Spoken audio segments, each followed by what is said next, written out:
예, 안녕하세요. 반갑습니다. 저는 전주에서 아쿠아스타일이라는 수족관을 지금 운영을 하고 있는 이승천이라고 합니다. 반갑습니다. 개인적으로 수족관을 운영을 하면서 이제 살아있는 수초를 가지고 이렇게 꾸미는 그런 활동들이 있어요. 근데 그런 것들이 세계적인 대회도 있거든요. 그래서 별도의 아쿠아 큐브라는 이제 팀을 만들어서 현재 지금 팀장으로 활동 중이고요. 어, 우선 먼저 관상어에 대해서 간단하게 설명을 드리면 관상어는 그냥 아주 편하게 보면서 즐기기 위한 물고기죠. 사실은 관상어라는 틀은 정해진 건 없어요.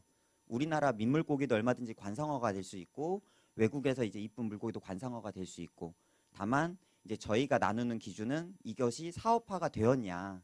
그래서 어떤 매출을 일으키고 어떤 금전적인 관계가 이렇게 오가는 그런 물고기냐 아니냐를 가지고 그냥 관상어로 이제 따지는 것뿐인데요. 특히 그러다 보니 관상어 쪽을 보면 되게 화려한 물고기들이 많아요. 그래서 이제 이렇게 보면 여기는 이제 아시아 아로하나가 있고 뭐 네온 테트라가 있고 뭐 크라운 로치나 베타, 금붕어 종류, 그다음에 뭐 디스커스 등등 뭐 많이 있거든요. 근데 실질적으로 이제 우리들은 관상어 수업이잖아요. 근데 저희는 관상어란 표현보다는 좀 더 큰 개념을 씁니다. 물생활이라는 표현을 쓰거든요. 왜냐하면은 물고기만 키우는 것이 아니라 아까 제가 말씀드렸던 것처럼 수초를 키우기도 하고 그 다음에 새우를 키우기도 하고 그 다음에 뭐 이런 해수어를 키우기도 하고 산호를 키우기도 합니다. 그래서 저희는 그런 관점 자체를 물생활이라는 관점으로 많이 표현을 하거든요. 그래서 앞으로는 이제 저희끼리 이야기를 할 때에는 그냥 관상어라는 표현보다는 그냥 물생활이라는 표현 자체를 더 많이 그냥 해주시면 좋을 것 같아요. 예. 그래서 이제 물생활에 대한 영역에 대해서 잠깐 설명을 드려볼까 해요. 하는데 먼저 이제 가장 대중적인 거는 관상어 키우기. 아까 뭐 어머님이 아까 키우신 것처럼 뭐 구피를 키우신다거나 간단하게 금붕어를 키우신다거나 이제 아이들한테 이제 물고기 보라고 간단하게 키운다거나 이제 그런 영역들이 있고요. 그 다음엔 그 관상어를 새끼 내기 위해서 주로 이제 키우시는 분들이 있어요. 이제 그분은 아까 말씀드린 거 구피가 새끼 내는 경우도 이제 포함이 될 것이고 지금 여기 보이는 이거는 에그 텀블러라고 해가지고 이따 후에 설명은 나오겠지만 그 어떤 물고기는 그 알을 입에 물어서 입안에 되게 우물우물해서 알을 굴려가지고 이렇게 번식을 시키는 고기들이 있어요. 근데 그걸 인공적으로 이렇게 부화를 시켜주는 경우고요. 그리고 여기 보이시는 이 새우 같은 경우에는 어떤 퀄러티를 기준을 나눠가지고 한 마리에 뭐 몇천 원짜리부터 뭐 몇백만 원짜리까지 이게 새우가 있기도 하거든요. 최근에는 그 재테크 방송 같은 데에도 새우를 이용을 해서 돈을 버는 재테크로 해가지고 방송에도 몇 번 소개가 된 걸로 알고 있어요. 그 외에 이제 이쪽에 보시는 이런 새끼 키우는 구피 새끼고 이제 안시라는 물고기의 새끼고요. 이제 그 외에 이제 그 관상어를 브리딩을 하다 보면 이제 새끼를 내다 보면 조금이라도 색깔이 다른 애가 나오고 형태가 다른 애가 나올 거 아니에요. 그럼 그것이 관상적 가치가 있다라면 그것만 자꾸 선별을 해가지고 지금의 관상어화가 된 거죠. 그래서 처음에는 자연 상태에 있는 걸로 시작을 했지만 나중 가서는 이제는 자연 상태에서 보는 것보다 훨씬 더 화려하고 특이한 개체들로 자꾸 만들어내면서 이런 품평회 같은 것도 있는 거죠. 어, 사실 이 영역이 이제 제가 전문적으로 하려고 하는 영역인데요.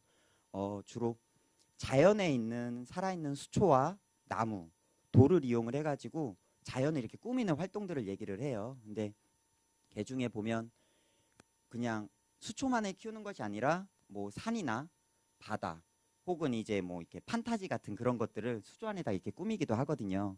지금 매년마다 세계적으로 대회가 열려요. 이제 가장 큰 대회는 이제 일본에서 열리는 IAPS라는 이런 대회인데요. 저도 이제 사실 이 대회를 준비를 하고 있고요. 그리고 매년마다 대회에서 책자가 나옵니다. 근데 여기 보면 앞에서 1등부터 2천위까지 쭉 이렇게 나와 있어요. 근데 한번 재미삼아 한번 보시라고 제가 한번 드려볼 테니까 한번 봐보세요. 그러니까 한번 시간 되실 때마다 이렇게 보시면 옆 사람 한번 넘겨주고 한번 봐보세요. 이따 쉬는 시간에도 한번 봐보시고요.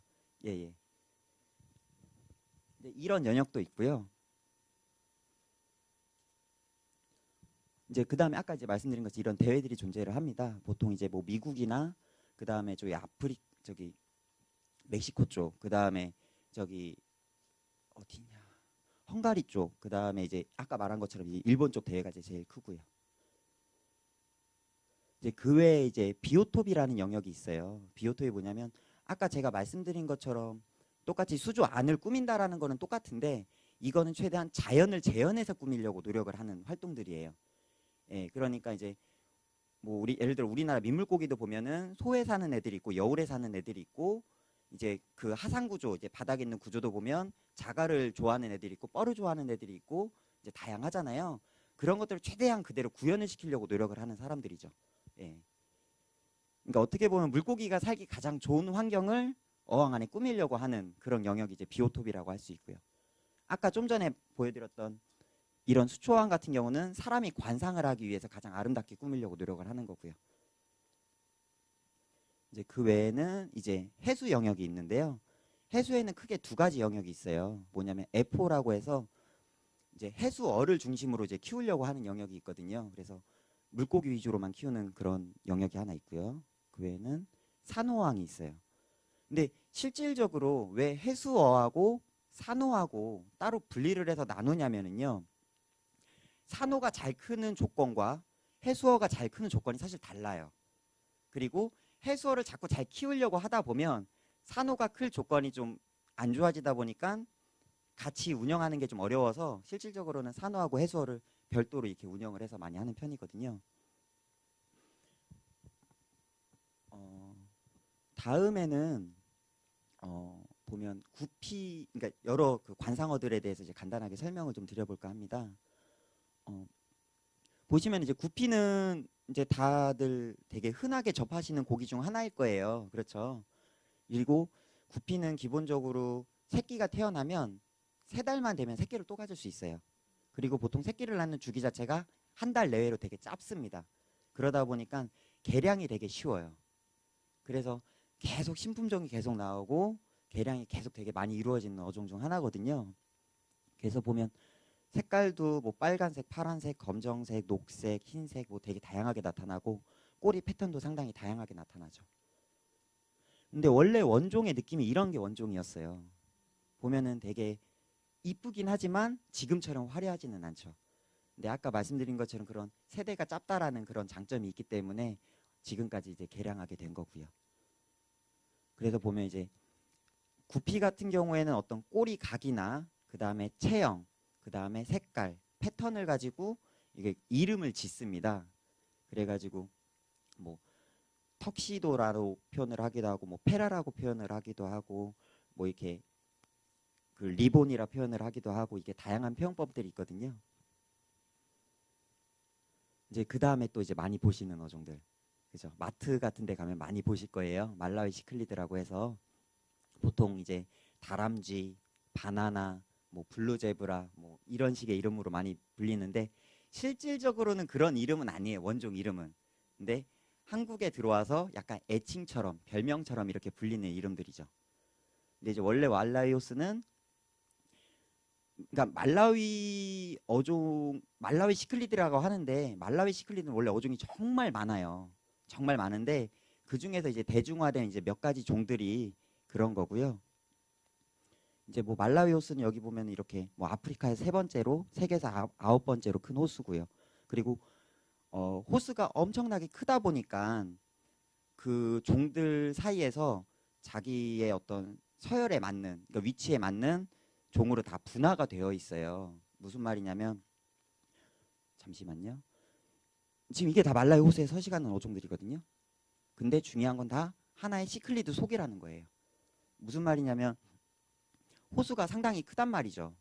큰 호수에서 이제 다양한 먹이들이 있을 거 아니에요. 뭐 식물성 먹이도 있을 것이고 동물성 뭐 작은 물고기를 잡아먹을 수도 있을 것이고 혹은 동물성 플랑크톤을 먹을 수도 있을 것이고 이제 자기 습성에 맞게끔 조금씩 진화가 이루어져 가지고 하나의 시클리드에서 정말 수많은 종으로 종분화가 이루어진 그런 어종 중 하나거든요. 그러다 보니 크게 여기서도 이제 몇 가지 이제 계열들로 나누어지는데 그 계열들의 애들은 서로 교잡이 많이 되는 경향들이 있어요. 예, 큰 틀에서 하나의 그 속에서 분화가 이루어지다 보니 좀 서로 종끼리 교잡이 좀 많이 이루어집니다. 이제 그 다음에 금붕어 정말 많이 보시죠. 애기들 때문에 많이 넣고 키우시잖아요. 그리고 금붕어 키우다가 어렸을 때 죽여먹는 경우도 되게 많을 거예요. 근데 그런 게 왜 많이 죽었는지는 아마 이 다음 강의에서 좀 얘기를 드려볼 수 있을 것 같은데요. 사실은 관상어 중에 가장 오래된 관상어이지 않을까 싶어요. 금붕어가. 그리고 지금 보시면은 금붕어의 이제 개통도고요. 금붕어 역시 이제 워낙 오래전부터 이제 관상어가 되다 보니까 이제 개량화가 되어 왔는데, 참고로 금붕어만큼 저렴하면서 또 금붕어만큼 비싼 고기도 없어요. 사실은. 그러니까 보통 한 마리 하면은 저희 금붕어는 보통 500원, 1000원 하잖아요. 그죠? 근데 보통 금붕어가 한 마리가 낳는 알의 양이 몇천 개예요. 몇천 개인데 그 중에서 정말 선별해서 괜찮은 개체는 보통 10마리 이내만 선별을 합니다. 예. 나머지는 보통 다 저희가 이렇게 흔히 사는 저렴한 금붕어로 전락을 하거나 아니면은 거기 어떤 좋은 개체를 만들기 위해서 어떤 장인 정신을 갖고 계신 분들은 사실 나머지를 다 버려요. 예, 그렇게 해서 좋은 개체를 뽑아내고 하는 부분들이 있는데요. 원래 금붕어는 이렇게 보통 옆에서 많이 보시잖아요. 근데 원래는 위에서 관상하는 게 이게 맞는 어종이에요. 그래서 위에서 관상을 하면서 퀄리티를 나누는데 보통 어떻게 보냐면 여기 보시는 것처럼 두상이나 지느러미, 그 다음에 좌우 색깔의 대칭, 그 다음에 육콕이라고 해서 왜 이렇게 볼록볼록 튀어나온 애들 있잖아요. 육콕의 일단 발달 정도. 그 다음에 심한 경우에는 어떤 것도 보냐면 그 유형하는 헤엄하는 것들 있죠. 헤엄을 어떻게 치는지도 봐요. 예. 근데 실제로 이렇게 보니까 되게 화려하지 않아요? 예. 그런 부분이 있고 그 다음에 이제 아시아 아로하나 이거 보신 분들 계시나요? 예, 아마 TV에도 나오고 요즘은 좀 많이 대중화가 됐는데 이제 흔히 이제 용어라고 부르면서 크게 이제 금용 계열과 홍용 계열이 있습니다. 이제 원래 그 아시아 아로하나 이거는 그 싱가포르에서 그 멸종 위기종이었어요. 멸종 위기종이었는데 관상화로 되면서 어떻게 보면 이제 멸종 위기가 이제 벗어난, 그리고 이제 보통 멸종 위기종은 이제 사이티스 종이라 해서 레드북에 등재를 시켜 놓습니다. 그런데 이제 그것을 어 인공적으로 번식을 해서 F1, F2, F3까지 받아내게 되면 그 이후부터는 상업화가 가능해요. 이제 인공적으로만 이제 만들어졌다고 해서 이제 그렇게 된 것 중에 이제 가장 성공한 케이스 중 하나거든요. 근데 그 중에서 크게 이제 금융 계열 같은 경우는 이제 재운을 의미를 합니다. 돈을 벌어다 주는 물고기. 그리고 이제 비늘이 등을 타면 탈수록, 그리고 머리를 덮으면 덮을수록 훨씬 더 비싸지고요. 그래서 보통 등급이 어떻게 나눠지냐면 홍미금룡, 고배금룡, 그 다음에 과배금룡, 과배금룡 중에 이제 골드헤드, 뭐 이런 식으로 나눠지거든요. 그리고 이제 그 다음에 홍룡 계열이 있는데, 홍룡은 이제 보면 건강을 의미를 하고 있고, 그리고 금룡 계열처럼 특별히 이제 등급을 나누거나 그러지는 않아요. 그런데 이제 어떤 부분들이 있냐면은요, 이제 농장에 따라서 약간 이제 발색 차이랄지 색깔 차이랄지 이런 것들이 좀 나고요. 근데 실질적으로 보면 약간 그 영물 같은 그런 느낌이 있다 보니까 사업하는 분들이 많이 키우고요. 실질적으로 일본에서는 그 야쿠자들 있죠. 야쿠자들이 홍룡을 많이 키웠대요. 근데 홍룡을 키우다가 홍룡이 어느 날 죽잖아요. 그러면은 바로 다 숨는데요, 그냥. 그러니까 집에 갑자기 무슨 일이 일어날 거라고 해서, 그래갖고 실질적으로 홍룡이 죽고 나면 다른 야쿠자가 이게 쳐들어온다거나 뭐 그런 일이 많았다고 하고요. 그리고 저도 이제 보면 제 친구 같은 경우에도 보면은요, 홍룡을 키워요. 친구가 홍룡을 키우는데 하루는 홍룡이 계속 잘 살던 애가 어느 날 갑자기 비늘이 몇 장이 빠졌어요. 그러고 나니까 그날 사실 와이프가 이제 사고가 났었고, 예, 이제 그런 약간 영물적인 느낌이 있어가지고 키우는 분들은 좀 오래 키우고요. 예. 아, 가격이요. 실질적으로 일반적인 금액 자체에서는 과배금룡 정도 수준하고 홍룡하고 거의 비슷하고요. 금룡은 좀 저렴한 것부터 비싼 것까지 있고, 홍룡은 거의 가격이 일정하게 높은 편이에요. 근데 뭐 과거보다 많이 좀 싸졌는데, 보통 금룡 같은 경우에는 홍미금룡 같은 경우 보통 한 30만 원부터 시작, 되게 싼 거예요. 싸진 거예요. 예, 그 정도부터 시작해서 과배에 올라가서는 보통 한 250, 뭐 좀 과배 중에 저렴한 거는 보통 한 100이짝씩 그 정도고, 홍룡 같은 경우도 이제 퀄리티에 따라 기준이 좀 나눠지는데 보통 저렴한 게 한 70만 원 이짝저짝에서 비싼 건 한 300에서 500 사이 정도, 그 정도 합니다. 예, 예. 질문 있어요? 네, 네, 그렇죠. 아마존에 사는 아로하나가 따로 있어요. 예, 예, 예. 얘는 제가 알고 있기로는 싱가포르에 사는 어종으로 알고 있고요. 아, 크기요. 크기 같은 경우는 좀 차이가 좀 나는데요. 사이즈가 조금 보통 50cm에서 한 70cm 사이까지 큽니다. 예, 예, 다 컸을 때요. 예, 실질적으로 이게 아로하나가요. 일단은 요건 좀 이따 설명을 드리겠지만 국내에서 번식이 된 사례가 이제 한 세 번 있어요. 그것도 최근에 한 3, 4년 전에 첫 번째 한 마리 살았던 게 시작으로 해가지고 이제 매니아들 사이에서 이렇게 나와가지고 한 그 정도밖에 없고요. 번식이 되게 어려운 종 중 하나고요. 수조 내에서는 실질적으로 이제 뭐 말레이시아나 인도네시아에서 이제 농장에서 많이 브리딩을 하는데 거기는 애초에 어떤 식이냐면 연못을 팝니다. 그래서 연못에서 키워가지고 거기에서 새끼가 나온 거를 가져다가 이제 여기 보이는 거죠. 이렇게 털어가지고 이렇게 키워내는데 한국에서는 어떻게 보면 그 정도 물량을 겨울까지 이렇게 고온으로 유지를 하기가 힘들잖아요. 그러다 보니까 어항 안에서만 이렇게 키우다 보니까 좀 제한적인 부분들이 좀 있죠. 예, 그리고 사실 이 아시아 아로하나가 과거에 되게 비쌌던 어종이었어요. 그러다 보니까 그게 이제 인도네시아나 이제 말레이시아 같은 데서 돈 된다라고 해서 되게 유명해지면서 거기에 농장이 많이 생겨났어요.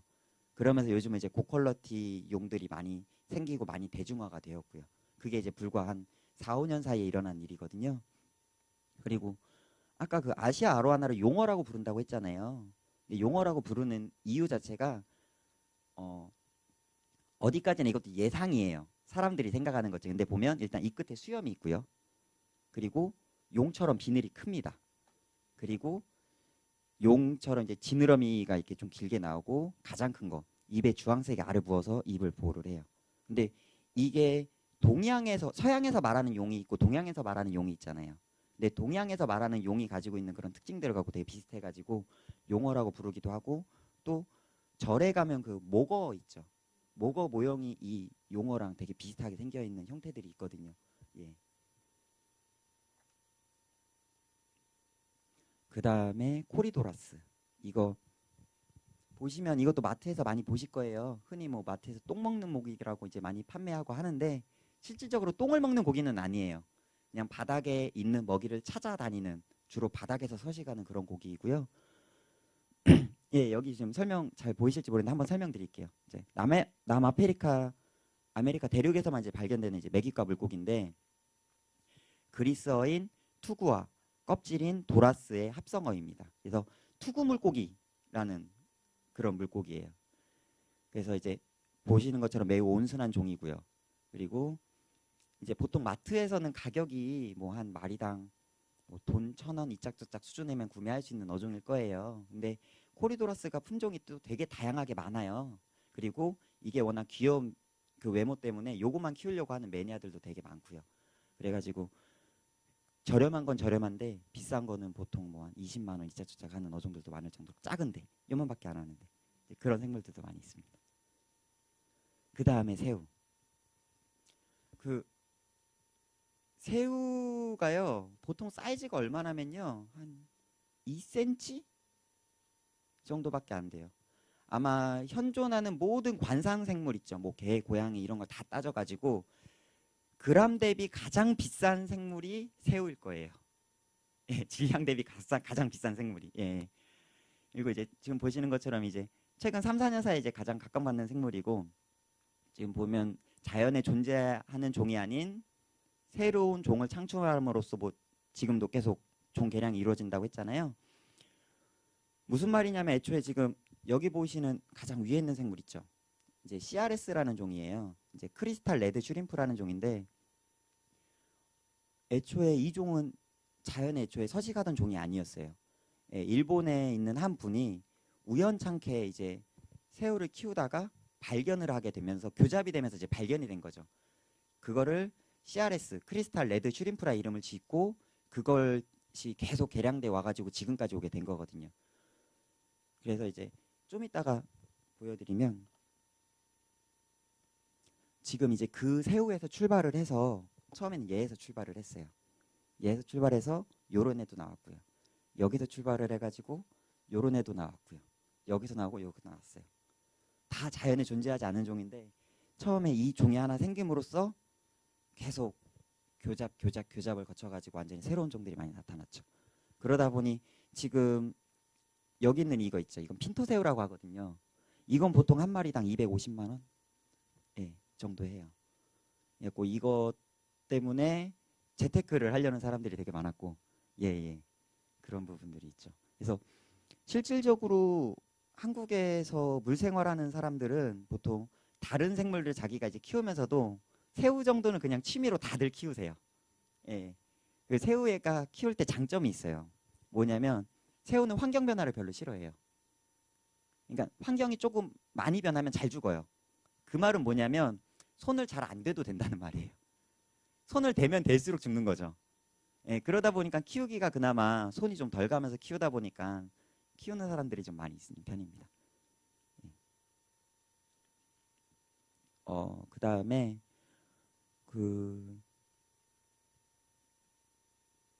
이제 산란 행동을 다양하게 가지고 있는 관상어들에 대해서 한번 설명을 드려볼까 해요. 근데 아까 처음에 구피랄지 이런 것들도 잠깐 설명을 드렸지만 원래 구피가 자연 상태에서는 아주 일반적인 형태의 생물은 아니에요. 무슨 말이냐면 새끼로 낳잖아요. 보통 물고기는 원래 다 알로 낳는 게 정상이에요. 근데 구피가 특이한 거죠. 다만 저희는 구피를 워낙 자주 접하니까 새끼로 낳는 어종이구나라고 하지만은 상당히 특이한 산란 행태를 가지고 있는 거거든요. 이제 그런 어종에는 크게 구피, 플래티, 몰리, 소드테일 같은 그런 종들이 있습니다. 그리고 이제 보통 일반적인 물고기는 체외 수정을 하는데 이제 구피나 이런 난태생 어종들은 다 체내 수정을 하고요. 그리고 보통 수컷이 한 번 암컷을 수정을 시키잖아요. 그러면 새끼를 한 번 낳고 또 수정되는 것이 아니라 보통 한 3배 정도 나올 때까지 수정이 한 번에 돼버려요. 무슨 말이냐면 수컷이 한 번 암컷을 수정을 시켰어요.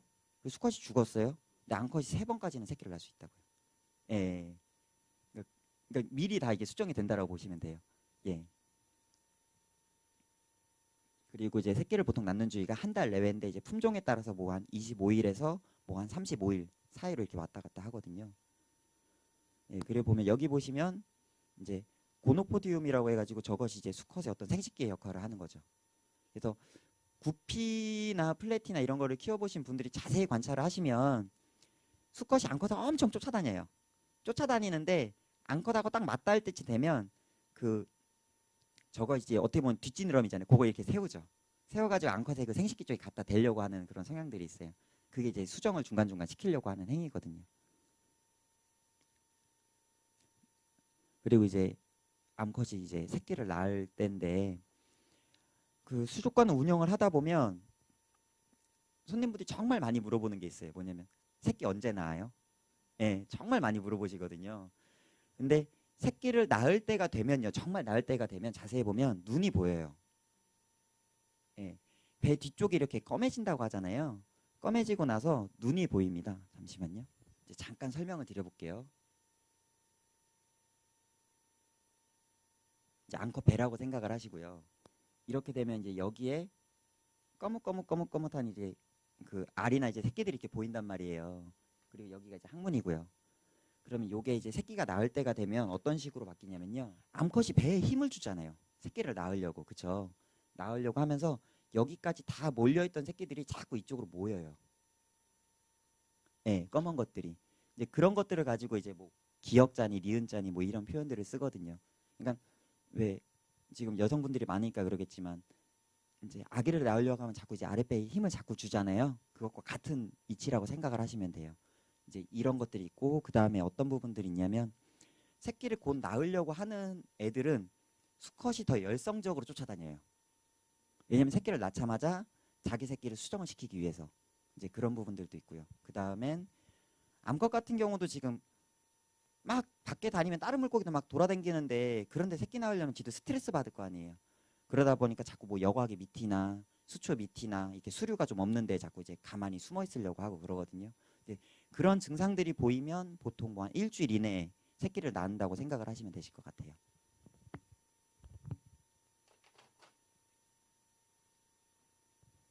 그 다음에 아까 안시. 이제 주로 이제 플레코 종류라고 표현을 해요. 보통 이제 우리가 흔히 볼 수 있는 거는 뭐가 있냐면 비파 들어보셨죠? 마트 같은 데 가면 이제 검정색으로 납작하게 붙어 다니게 빨고 다니잖아요. 이끼 먹는 고기로 많이 판매가 되잖아요. 이제 그런 종들이 이제 플레코 종류예요. 근데 플레코는 보통 일반적인 플레코들은 물살이 좀 빠른 데를 선호합니다.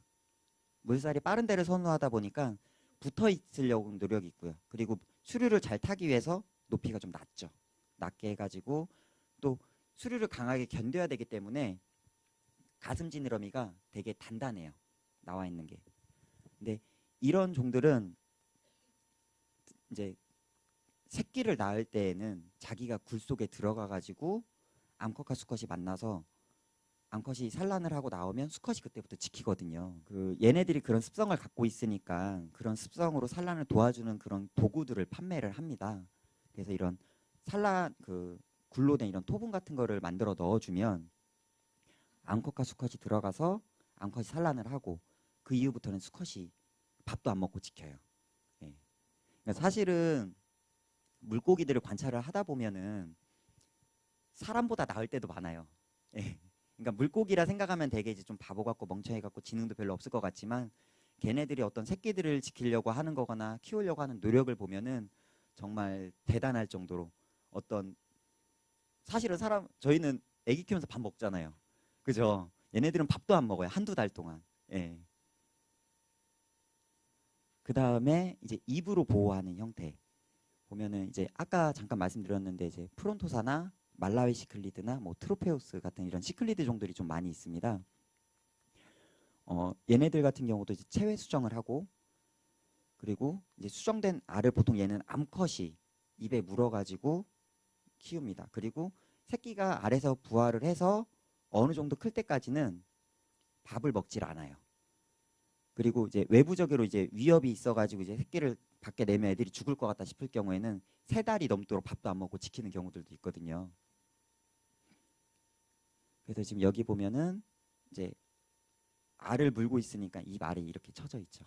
이렇게 쳐져 있고 그래서 아까 처음에도 잠깐 보여드렸지만 예, 이렇게 물고 있으면 애들이 계속 밥을 안 먹는다 그랬잖아요. 그러니까 애들 건강을 회복시켜주기 위해서 일부러 인공적으로 알을 빼서 부화를 시키기도 합니다.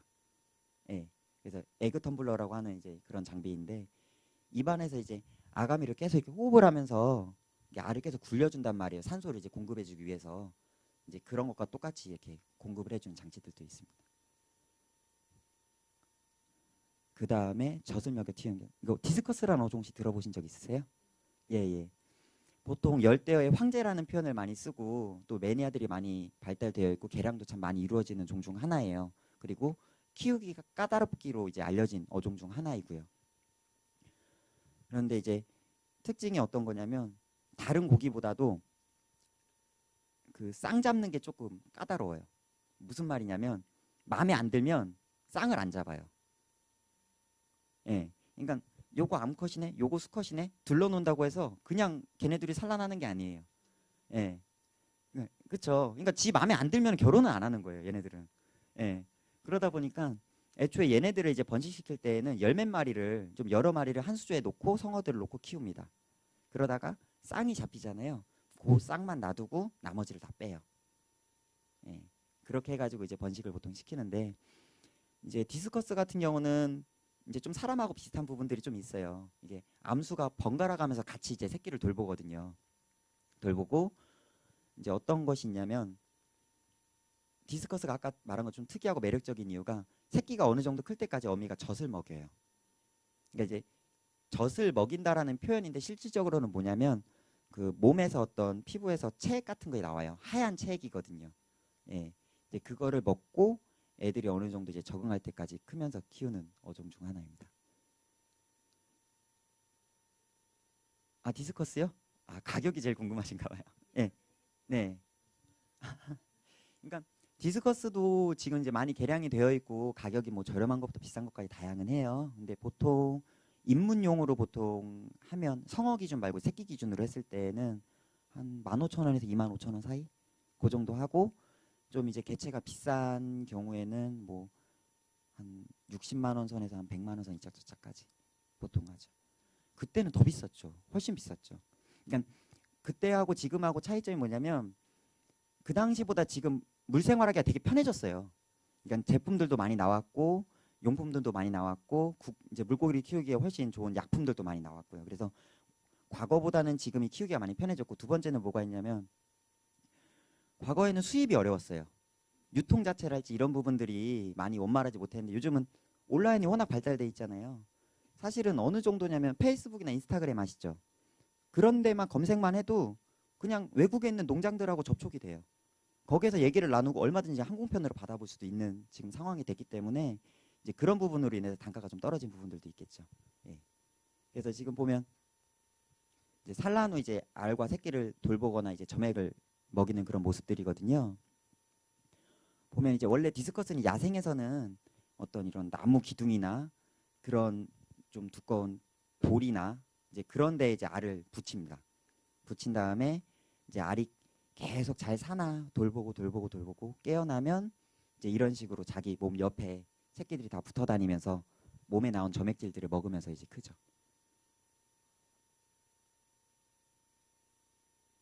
그 다음에 이거 코리도라스. 아까 그 똥고기라 했잖아요. 얘네가 정말 그 새끼를 내는 게 되게 특이한 어종 중 하나예요. 뭐냐면 원래 코리도라스도 마찬가지 수류가 어느 정도 있는데, 근데 빠른 수류는 아니고요. 어느 정도 수류가 이제 물살이 있는데 서식을 하는 어종인데요. 그러다 보니 수정률이 떨어져요. 쟤네들 사이에서. 그래서 어떻게 하냐면 수컷이 암컷 입에 생식기를 대요. 그래서 그 정액을 암컷이 먹어요. 그러면 뱃속에서 수정을 시켜요. 그 수정된 알을 낳아가지고 뒷지느러미에 붙이고 다니다가 뭐 주변에 있는 풀이나 돌이나 이런 데다 붙여요. 예. 그러다 보니까 지금 보시면 이게 지금 산란 행동이거든요. 보면 얘가 수컷이고 얘가 암컷이에요. 예. 그래서 정액을 먹고 그 다음엔 알을 여기 뒷지느러미에 붙인 다음에 그 알을 가져다가 이런 수초 같은 데다가 이런 식으로 붙이는 거죠. 예. 그러다 보니까 아까 그 코리도라스 있죠. 코리도라스도 얘도 이제 되게 매니아가 많은 어종이라 그랬잖아요. 그러다 그 수정률이 되게 떨어져요. 그러니까 보통은 구피 같은 경우에 보통 보면 이제 수컷 하나에 암컷 두 마리, 뭐 암컷보다는 수컷이 적은 것이 좋다 이렇게 말을 많이 하잖아요. 코리도라스는 반대예요. 오히려 수컷이 더 많아야지 수정률도 좋아지고 새끼도 많이 내고 그래요. 예, 그런 어종이고요. 예, 이번에는 그 관상어 기르기와 관리에 대해서 설명을 드릴 거예요. 보시면 이제 많이 보셨던 그림이죠. 보통 생태계를 표현하는 그림인데 보면 이제 보통 일반 생태계를 보면은 뭐 풀이 있고 초식 동물이 있고 육식 동물이 있고 또 뭐 매도 있고 거기 밑에는 뭐 냇가에는 물고기도 살고 지렁이도 살고 다 살잖아요. 그걸 보면 이제 보셔서 아시겠지만 가장 모든 것들의 최종은 뭐냐? 분해자죠. 예, 모든 것들은 생태계 다 돌고 나서 제일 마지막으로 가는 거는 분해자로 가죠. 분해자가 없으면 생태계가 유지가 되질 않아요. 근데 이런 부분들은 수조에서도 똑같이 적용이 됩니다. 일단 기본적으로 물고기가 있으면 밥을 주죠. 밥을 주면 애들이 똥을 쌉니다. 그 똥은 누가 분해를 시키냐면 박테리아가 분해를 시키죠. 그럼 여과기의 역할이 뭐냐? 박테리아가 사는 집이라고 생각을 하시면 됩니다. 근데 보통 많은 분들이 생각을 이렇게 하세요. 저 집에 그냥 뭐 물만 놓고 고기만 넣는데 애들이 안 죽고 잘 살아요. 말씀은 주세요. 근데 그게 고기도 견디고 사는 걸 수도 있어요. 그러니까 사람들은 뭐냐면 살고만 있다고 생각을 해요. 그죠? 예를 들어서 여기 지금 갇혀져 있습니다. 이분 중에 10분이 방귀를 껐어요. 숨쉬기 힘들죠? 근다고 죽진 않잖아요. 그죠? 똑같이 생각을 하시면 돼요.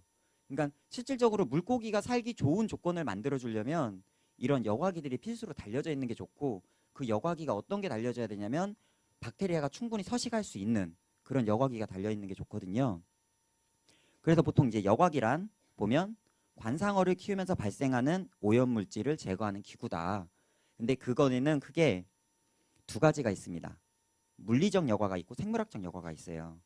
아까 그 어머님께서 말씀하셨던 그 뭐 네모 반듯한 그런 플라스틱에 이렇게 스펀지가 달려 있는데 스펀지가 구멍이 되게 큽니다. 그런 것들은 물리적으로 그냥 배설물을 걸러주는 형태예요. 그러니까 물리적 여과라고 표현을 하죠. 다만 걸러져서 눈에 똥은 안 보여도 그 똥이 어디 있어요? 물 속에 그냥 담겨져 있는 거예요. 그러니까 그걸 쓰려면은 그만큼 자주 청소를 해주지 않고서는 의미가 없는 거고요. 실질적으로 저희가 물 생활을 하면서는 여과적인 개념을 말하면 이런 생물학적인 여과를 많이 말을 해요. 보면 그 아까도 제가 설명했지만 여과기 내에 박테리아가 서식할 수 있는 장소를 제공함으로써 유기물을 분해시킨다라고 써져 있는데요. 사실 대부분의 모든 여과기는 물리적 여과적인 측면도 있고 생물학적 여과기 측면도 있어요. 다만 그 용도에 따라서 물리적 여과가 좀 더 크냐, 큰 것이 좋냐, 어떤 거는 생물학적 여과가 좀 더 큰 것이 좋냐 이런 차이인데 예를 들면 거북이 수조 같은 경우는요. 거북이는 수지를 많이 타지를 않아요. 근데 똥은 많이 싼단 말이에요. 그럴 때는 물리적 여과 효율이 좀 큰 아까 말씀드렸던 그런 여과기들을 많이 써요. 아니면은 또 아까 아시아 아로아나 아까 보셨죠? 용어 같은 거. 그런 것들은 주로 먹는 게 뭐냐면은 벌레 혹은 개구리 혹은 뭐 쥐도 먹고 뭐 이런 그러니까 쥐도 먹어요. 작은 쥐도 주면 쥐도 먹어요. 예. 응 하시는데 어머님 돼지고기 소고기 드시죠? 예. 예, 예. 예. 그러니까 그냥 그렇게 생각해 주시면 되는데 어쨌든 중요한 건 뭐냐면 그렇게 이제 대형어들은 그런 것들 많이 먹으면 그만큼 똥도 많이 싼단 말이에요. 뭐 그런 것들을 물리적으로 걸러줄 수 있는 것들이 필요해요. 그런 용도로 할 때 보통 물리적 여과를 많이 쓰죠.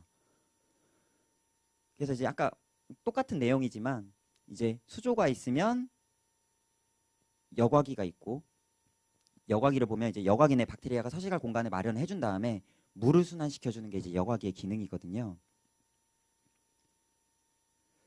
그래서 보면 여과기의 종류가 뭐 이렇게 많아요. 보면 뭐 저면 여과, 스펀지 여과, 측면 여과기, 뭐 거리식 여과기, 외부 여과기, 펌프 여과기, 상면 여과기. 이제 그 보면 그 내용 책자에는 다 들어가 있을 겁니다. 있는데 이제 이런 부분들을 하나씩 제가 설명을 드릴 거거든요. 저면 여과기에 대해서 잠깐 설명드릴게요. 이거는 진짜 대중적인 여과기예요. 저희 어렸을 때 80년대 많이 쓰던 여과기. 뭐냐면 플라스틱 판이 있고 그 위에다 모래를 깔고요. 그리고 에어를 기포를 넣죠. 모래가 박테리아가 사는 공간이 되는 거예요. 예. 그래서 위에 있는 물을 빨아당겨서 박테리아가 물을 분해를 시키면 그 물을 다시 펌핑시켜서 올려주는 그런 역할을 합니다. 그리고 거기에는 이런 에어 펌프를 통해서 순환시키기도 하고요. 여기는 이런 수중 모터를 통해 가지고 순환을 시키기도 하고 그래요. 그다음에 스펀지 여과. 사실 저희 물 생활하는 사람들이 가장 많이 쓰는 여과기예요. 이 스펀지 여과기가. 이유는 뭐냐면은 죄송해요. 제가 다음번에는 이거 꼭 지금 몇 분 이제 해서 다 프린트해서 드릴게요. 예, 예. 전에 이게 과거에 많이 썼잖아요. 근데 이게 왜 뭐가 문제가 되냐면 똥이 다 모래에 쌓여. 그죠? 그러면 이게 쌓이다 보면 기공이 막힙니다. 그럼 나중 되면 여과가 제대로 이루어지질 못해요. 유기물이 바닥에 계속 침전되는데 이걸 빼줄 수 있는 방법이 없잖아요. 힘들잖아요. 그러다 보니까 유지하다가 하는 순간 뻥 터져요. 그러면 생물이 다 죽어나가요. 그래서 얘는 정기적인 청소가 필요해요. 그게 힘들다 보니까 나온 것이 이런 스펀지 여과기예요.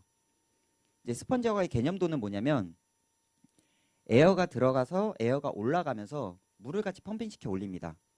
펌핑시켜 올리면 여기로 물이 들어가요.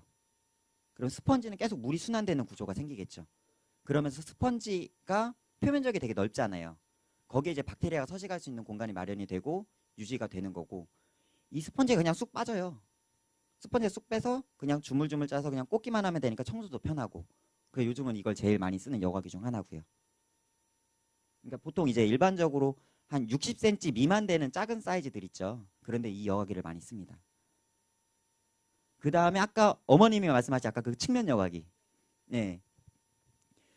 구조는 지금 보면은 모터로 뿜어내고 여기 이제 스펀지가 되고 이제 가장 대중적으로 많이 판매가 되는 여과기예요. 다만 여기에서 문제점이 뭐냐면 아까 말씀드린 것처럼 스펀지를 꺼내 보면 구멍이 되게 커요. 예, 얼기설기되고 스펀지 양도 적어요. 그러니까 박테리아가 서식을 할 수는 있지만 서식할 수 있는 공간 자체가 되게 적습니다.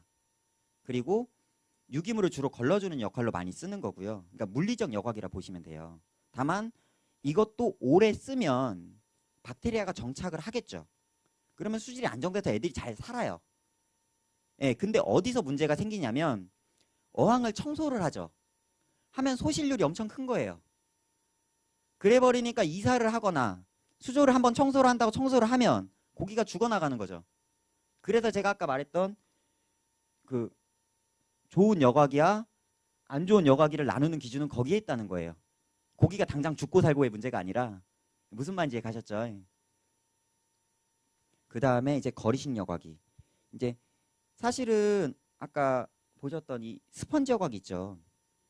이거 같은 경우는 여기 보이신 이 에어 펌프라는 거를 이용을 해가지고 구동이 되는 수밖에 없어요.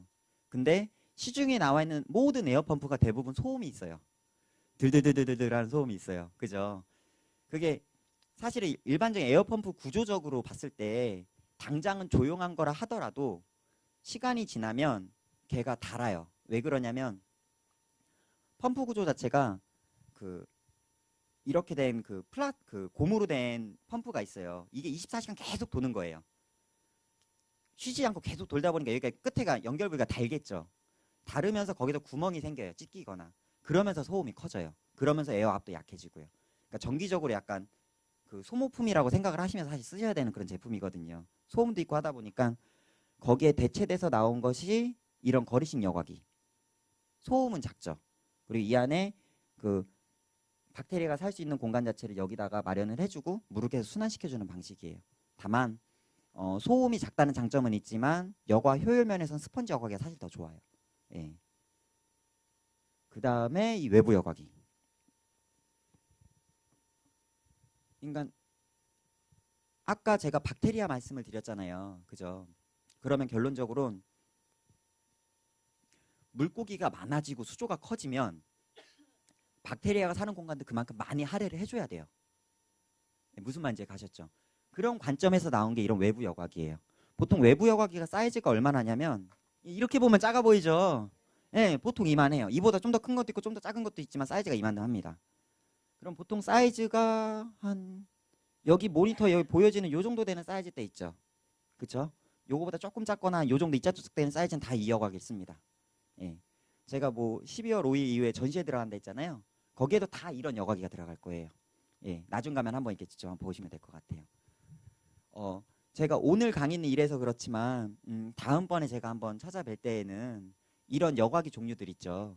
이런 것들을 싹 한번 가져와 직접 한번 보여드리고 어항을 직접 한번 세팅을 어떤 식으로 이루어지는지 그리고 아까 뭐 수초에 대해서 궁금해하시는 분들이 많았는데 그런 부분들을 제가 좀 정리를 해갖고 강의를 한번 도와드려 볼게요. 아, 콩돌.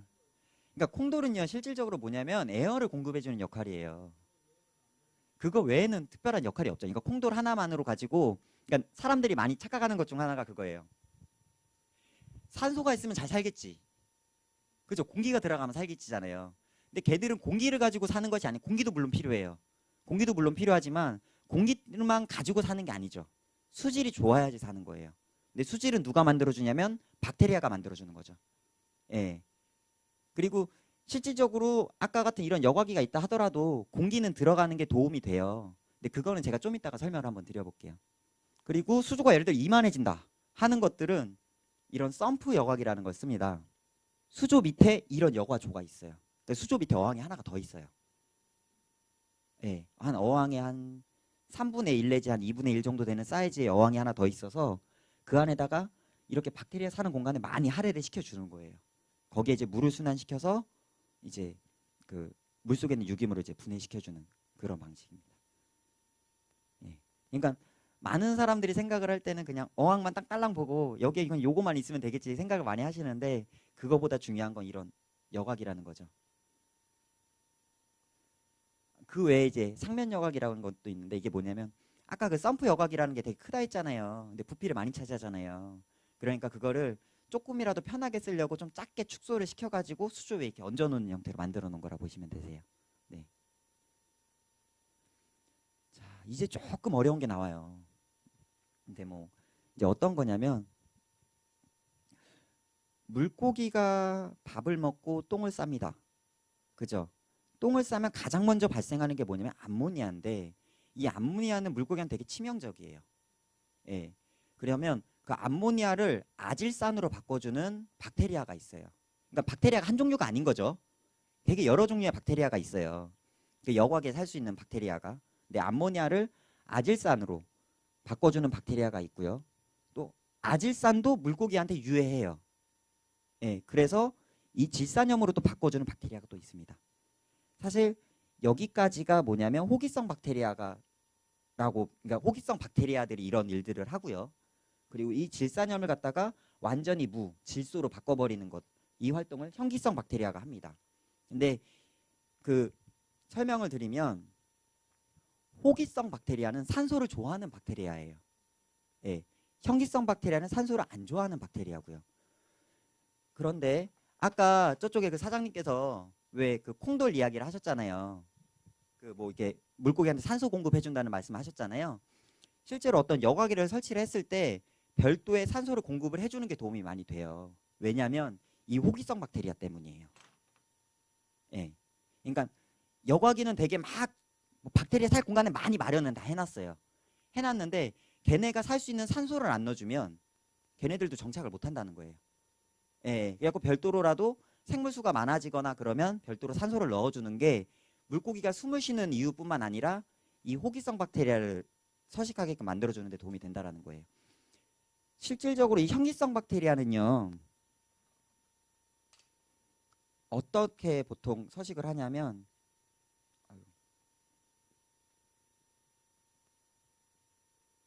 이게 어항이라고 치고요. 이게 이제 바닥재라고 쳤을 때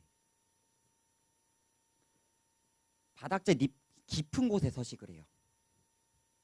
그러니까 현기성 박테리아가 서식하려면 바닥재가 깊어져야 돼요.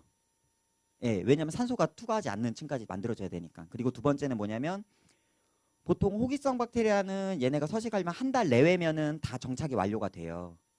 근데 현기성 박테리아 정착하려면 보통 3개월에서 6개월 정도 걸려요.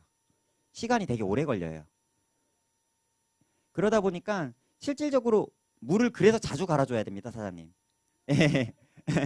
무슨 말이냐면 일반적인 수조 환경 내에선 현기성 박테리아가 서식할 만한 조건 자체가 잘 형성이 안 돼요.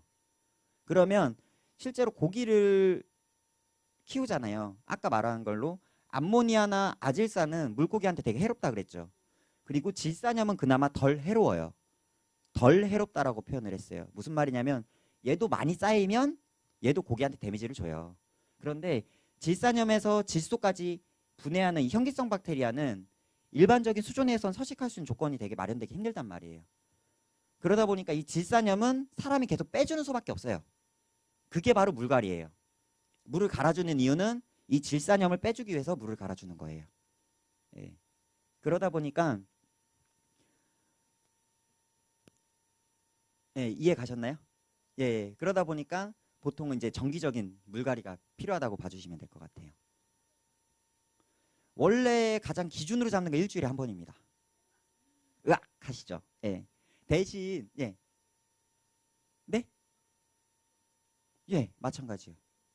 근데 이제 중요한 거는 이제 그건 보통 저희가 말하는 일반적인 기준을 말하는 거고요. 일주일에 한 번 100%가 아니라 보통 한 30에서 40% 내외로 갈아주는 걸 얘기를 하는데 그건 어디까지 저희가 말한 기준이지 절대적인 건 아니에요. 무슨 말이냐면 수조가 큰데 생물이 적어요. 예를 들면 그쵸? 혹은 수조가 크더라도 수조가 작은데 뭐 생물이 많아요. 그러면 그 기준대가 달라지는 거예요. 그러면은 생물이 많으면 그거만큼 받쳐줄 수 있는 여과 용적을 또 많이 키워놓으면 물갈이가 좀 더 덜해줘도 되는 거죠. 무슨 말인지 가시죠? 그거는 상황에 따라서 얼마든지 달라질 수 있는 부분들이에요. 또 생물의 특성에 따라서 조금씩 달라질 수 있는 부분이고요. 근데 일반적인 기준은 일주일에 한 번을 잡는다는 거고, 그리고 두 번째는 물갈이 힘들다고 생각하시죠? 그죠? 되게 힘들다고 생각하시잖아요. 그거는 얼마든지 편하게 잡을 수 있는 시스템으로 잡을 수 있어요. 그러니까 물갈이가 힘드신 분들은 나중에 저한테 연락을 주시면 제가 물갈이를 편하게 할 수 있는 방법들을 알려드릴 테니까 그렇게 한번 봐주시면 될 것 같아요. 지금 알려드려요? 아, 이게요. 이게 어떤 거냐면요. 그 그냥 설비적인 부분이라 제가 이제 지금 말씀드려가지고 힘들어서 그런 거예요. 그러니까 무슨 말이냐면 집에서 기존에 갖고 있는 그런 용품이나 이런 것들을 가지고 물 가는 게 힘들어서 그런 것이지 그거를 가져다가 좀 설비적인 부분으로 개선을 시켜 놓으면 물갈이는 얼마든지 편해질 수 있을 거 아니에요. 그렇죠. 저는 수족관을 운영을 하는 사람이잖아요. 수조가 진짜 많단 말이에요. 근데 제가 지금 몸을 보면 되게 왜소하죠. 이런 몸으로 다 힘들게 수족관 물 가면 저 죽어요, 어머님. 그렇죠. 그러려면 뭐밖에 없어요. 머리 써가지고 최대한 좀 편하게 갈기 위한 그런 노력들을 한단 말이에요. 예, 그러면 이제 그런 부분들을 가지고 저는 손님들한테 권해드리는 거고, 이제 그런 부분들에 손님들도 이제 만족해 하시고 그러거든요. 예, 그런 부분이 있고 또 하나가 많은 분들이 생각하는 것 중에 그게 있어요. 물을 받아놨다가 갈아줘야 된다. 그렇죠. 그 생각이 정말 많으시잖아요. 근데 실질적으로는 안 받아놔도 문제가 없을 경우가 더 많아요. 그러니까 왜 물을 받아놓아야 되는지 이유를 아세요? 염소 얘기 많이 하시죠. 그죠? 그죠? 근데 보통은 상수원에서 이렇게 오다가 염소가 일부분 다 날아가고요. 두 번째는 대부분 아파트 살면 물탱크를 쓴단 말이에요. 물탱크에 염소가 대부분 다 날아가요. 근데 받아놓는 것보다 더 중요한 건 사실 온도예요. 예, 특히 이제 지금 좀 있으면 추워지잖아요. 추워지는데 염소 날려놓으려고 했다가 물이 차가워졌어. 찬물 갖다 부어버리는 게 오히려 더 데미지가 심해요. 그리고 조금 편하게 쓸 수 있는 거는 차라리 그냥 물갈이 약을 쓰세요. 불안하시면. 그러니까 시중에서 파는 물갈이 약이 보통 염소 중화제예요. 근데 염소 중화제를 쓰면 보통 한 1분 안에 다 제거가 돼요. 그러니까 그냥 물을 채우면서 염소 중화제를 그냥 몇 뚜껑 넣어버리는 게 훨씬 더 나으세요. 그리고 예, 그렇게 봐주시는 게 좋으세요.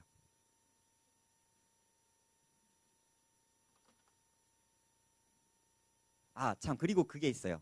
그 뭐가 있냐면 상수원에서 염소를 많이 탈 때가 있어요. 언제냐면 장마철. 예, 장마철 같을 때는 오히려 염소를 좀 많이 타니까 그럴 때는 오히려 좀 더 주의하셔서 염소 중화제를 좀 더 써주시는 게 도움 되시고, 두 번째는 아파트 물탱크 청소하는 날. 예, 그날도 좀 주의해 주실 필요가 있어요. 아, 이게 지금 아까 좀 전에 설명드렸던 그런 부분들이에요. 뭐냐면 여기 보면 누적 질소량이라고 나와 있죠. 그리고 부분 물갈이라고 나와 있고요. 여기 보면은 암모니아, 아질산, 질산염 이렇게 세팅돼 있어요. 뭐냐면 이게 지금 세팅 초기예요. 세팅 초기에는 암모니아가 일단 증가를 합니다. 증가를 하다가 암모니아를 분해할 수 있는 박테리아가 정착을 하면서 암모니아는 줄고 아질산이 늘어나죠. 그 다음에 또 아질산을 분해할 수 있는 박테리아 정착을 하면서 줄면서 질산염이 증가를 합니다. 근데 질산염이 계속 높아지니까 그죠? 이거를 줄여주기 위해서 부분 물갈이를 해주는 거예요. 예, 그래서 정기적인 물갈이가 필요하다고 말씀을 드리는 겁니다. 자, 그럼 관상어에 맞는 수질이란 무엇이냐? 자, 제일 좋은 거는 생물이 살고 있던 원래 수질을 맞춰주는 거죠. 자, 생물은 원래 환경 변화를 싫어해요. 자, 사람도 마찬가지죠. 갑자기 추워지면 아프죠. 너무 더워져도 아프죠. 물고기도 마찬가지란 말이에요. 근데 그나마 사람은 두 다리 두 발이라도 있으니까 추운 데도 갔다가 더운 데도 갔다가 이런 환경 저런 환경 다 경험해 보지만 물고기는 그죠? 그 조건에서만 살다가 갑작스럽게 딴 데 가버리면 난생 처음 겪어보는 거란 말이에요. 그렇죠? 그러다 보니까 최대한 변화 없이 수질을 유지시켜 주는 거. 그게 이제 물고기한테는 제일 좋은 거거든요. 자, 그러면 그거를 위해서 이런 것들이 있어요. 되게 머리 아파요. 뭐냐면 수질을 측정하는 단위들이 있어요. 예. 간단히 보면 뭐 pH, KH, GH, 뭐 DO, TDS, 뭐 암모니아, 질산염 뭐 이런 측정 기구들이 있는데 이런 것들을 다 알아야지만 물고기를 키우는 건 사실 아니에요. 예. 제가 다음에랑 뭐 말씀을 세팅 같은 걸 말씀드리겠지만 아주 그 기본적인 룰만 좀 지키면 사실은 괜찮아요. 근데 이런 것이 있다라는 것만 그냥 보여드리는 거고 가장 물고기가 살고 죽는데 가장 영향을 많이 끼치거나 하는 부분은 가장 큰 건 일단 pH. 예, 일단 pH. 그 다음에 용존 산소량. 그 다음에 여기 있는 암모니아하고 질산염. 이 세 가지가 제일 중요해요. 근데 대중적인 물고기를 키우는 데는 사실 뭐 어지간한 선에서는 크게 지장이 되지는 않아요. 근데 조금 민감하거나 아까 매니아성 있는 고기들 있죠. 뭐 아까 말했던 뭐 디스커스랄지 뭐 코리도라스랄지 이제 그런 어종들을 키울 때는 이런 수치들에 조금 민감하게 반응하면서 새우도 마찬가지고요. 이제 그렇게 키우죠. 자, 여기는 수질에 영향을 주는 요소. 아까는 그 수질을 측정하는 단위였잖아요. 기준이었잖아요. 이제 먼저는 원수, 수돗물이냐 지하수냐. 일단은 수초항이 있죠. 수초항은 지하수에서 안 됩니다. 잘 안 돼요. 예, 그냥 일반 수돗물에서 수초항은 키워야지 잘 됩니다. 예. 그리고 바닥재, 알칼리성 계열이 있고 중성 계열이 있고 산성 계열이 있고. 수초항은 알칼리성에서는 안 됩니다. 산성 계열로 돼야 돼요. 바닥재 자체가. 예. 그리고 여과제도 그렇고 여과기. 아까 여과기는 아까 말했던 것처럼 그 어떤 여과기를 쓰냐에 따라서 박테리아가 살 수 있는 공간이 달라진다 그랬잖아요. 박테리아가 많이 살 수 있는 게 좋은 여과기라 그랬잖아요. 이제 거기에 따라서 수질에 영향을 줄 수 있는 거고. 또 환수 주기 및 환수량. 환수를 얼만큼 자주 하고 얼마만큼 많은 양을 하느냐. 그 다음에 생물의 수, 먹이 투여량. 그리고 아까 사회 말했던 에어레이션의 유무. 그러니까 그 콩돌 넣어준다는 걸 저희가 에어레이션이라고 표현을 해요. 근데 그 공기를 넣어질수록 아까 호기성 박테리아의 활성도가 좋아지기 때문에 수질이 훨씬 더 좋아진다. 예, 해주는 것이 좋죠. 그리고 이산화탄소의 공급 정도. 그 정도 있습니다. 사실은 이제 보통 30%에서 80% 내외로 합니다. 예, 근데 그거는 이제 물고기가 잘 적응할 수 있는 생물이냐 아니냐를 가지고 따져서 하고 수질 상태에 따라서 나서기도 해요. 온도가 일단은 문제고요. 그리고 중요한 건 물갈이하고 여과기 청소는 같이 하지 마세요. 여과기 청소할 거면 여과기만 청소하고 물을 갈아줄 거면 물만 갈아주고 그 다음에 여과기하고 바닥재를 동시에 청소하지 마세요. 이제 이해가 조금씩 가시나요? 예. 그런 부분 때문에 그런 거기 때문에 박테리아 개념으로 생각해 주셔야 돼요. 그러니까 모래에도 박테리아가 살고 있고 여과기에도 박테리아가 살고 있습니다. 예. 그리고 물은 걔네들이 계속 살던 물이고요. 그 세 가지가 동시에 다 바뀌어버리면 아까 말한 것처럼 암모니아가 발생을 해요. 박테리아가 다 죽어버렸으니까. 그러면서 처음부터 사이클이 다시 돌아야 되다 보니까 그 상황을 고기들이 못 견뎌서 죽는 거예요. 그 어항 세팅할 때 이제 필요한 용품들 가장 필수 제일 필요한 거는 모래, 어항, 여과기 요 세 개만 있으면 생물 키우는 건 대부분 다 지장은 없어요. 예. 거기에서 있으면 좋은 거, 예. 보기에 좋은 거, 이제 조명이랄지, 그 다음에 뭐 수초랄지, 레이아웃 소재랄지 안에 꾸미는 것들. 근데 지금 사실은 저도 권하는 게 물고기를 키울 때 조명 정도는 넣으세요. 예, 조명 정도는 투자는 하세요. 수족관 사장이라서 그런 거라기보다도 조명이 있어야 물고기가 물고기답게 보여요. 훨씬 이쁘게 보이고요. 참고로 물고기는요. 빛이 있으면 낮이라고 느끼고요. 없으면 밤이라고 느껴요.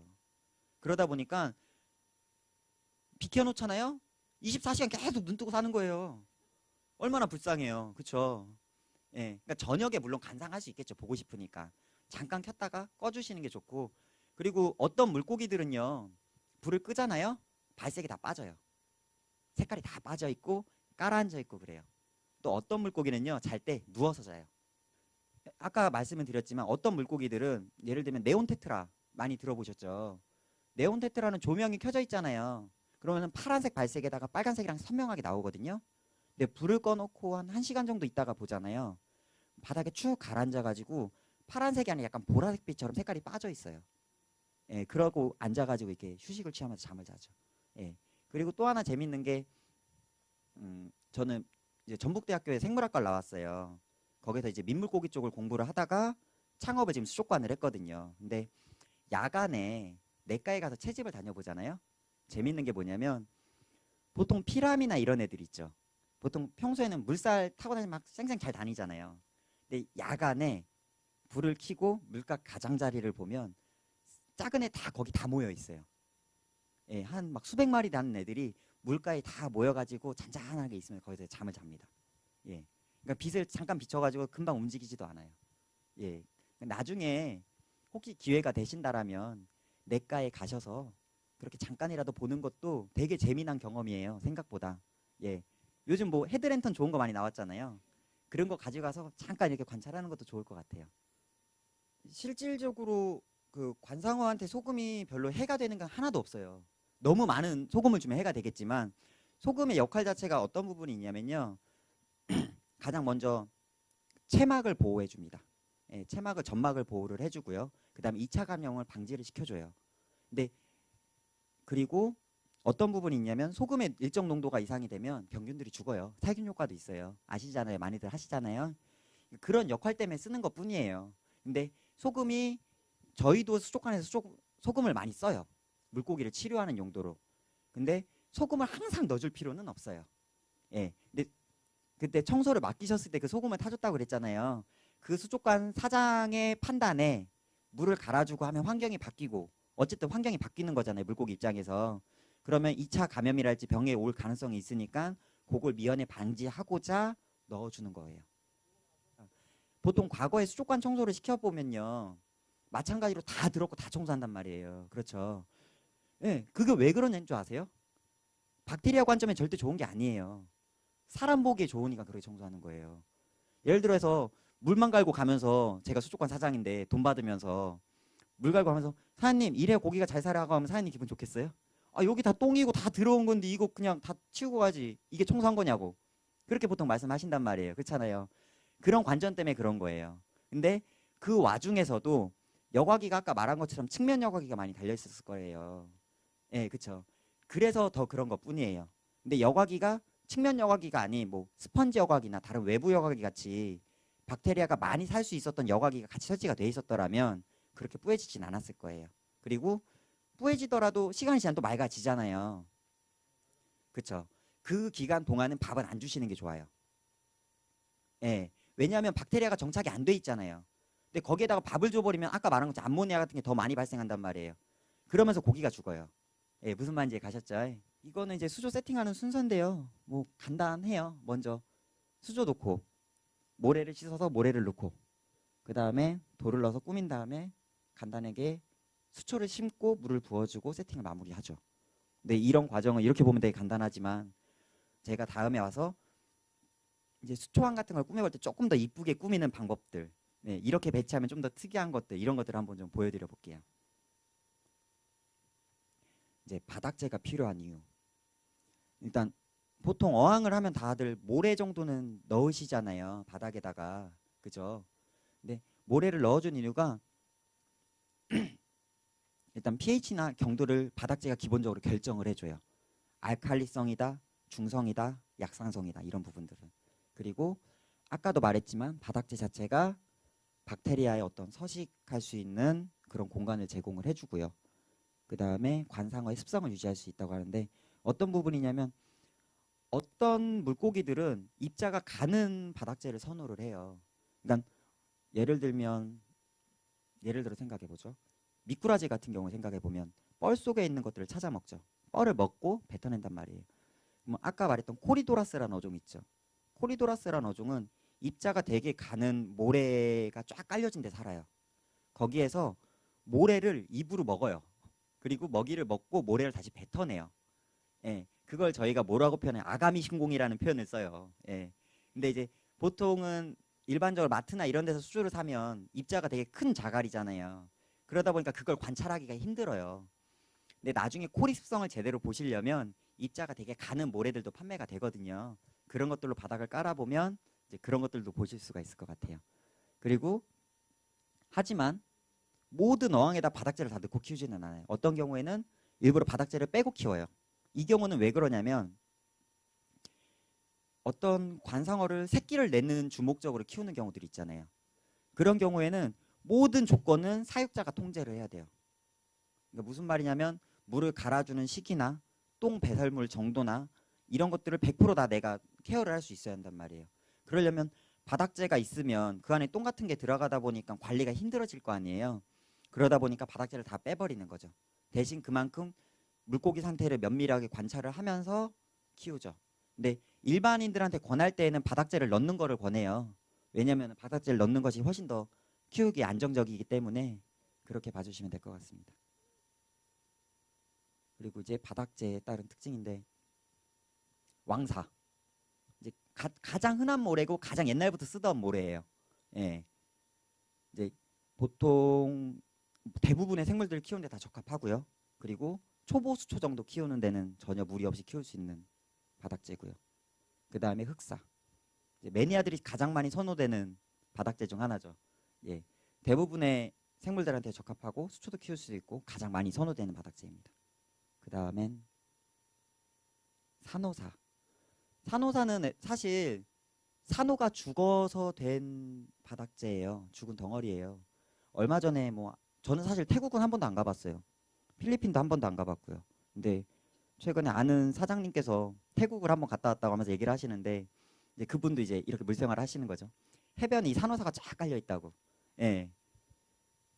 저도 이제 한번 가서 보고 싶긴 한데 일단 그러니까 산호가 죽은 덩어리인데 산호 자체는 기본적으로 석회질 성분으로 되어 있어요.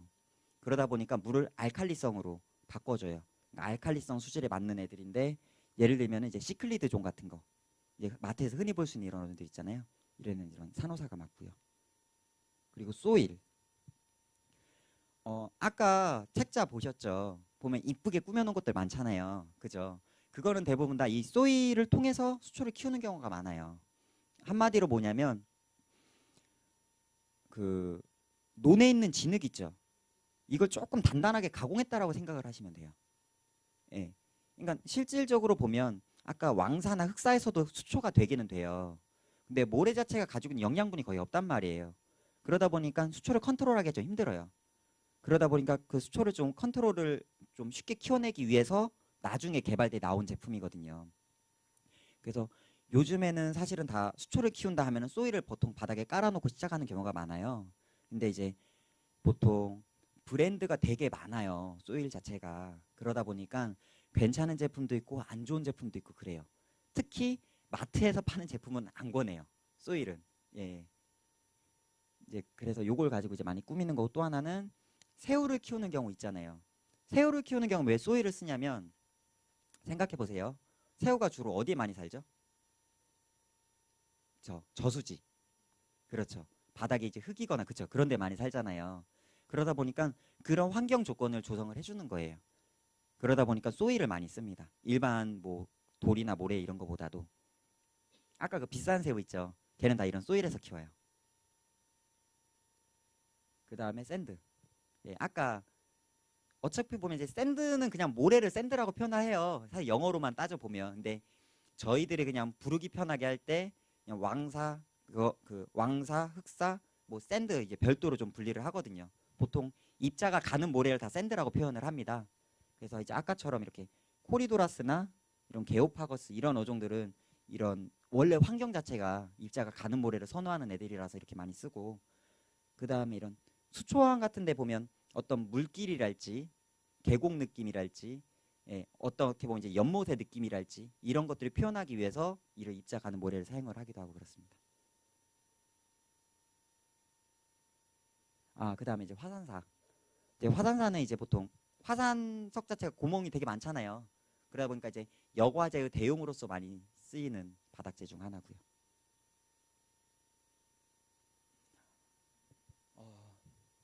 다음에 이제 관상어 입수 방법에 대해 잠깐 설명을 드려볼게요. 여기서 관상어 넣어서 바로 죽여 먹어본 분 계시나요? 혹시 현재 관상어 키우고 계신 분? 하나, 둘, 셋, 넷, 다섯, 6분 계시네요. 관상어를 키워보신 분?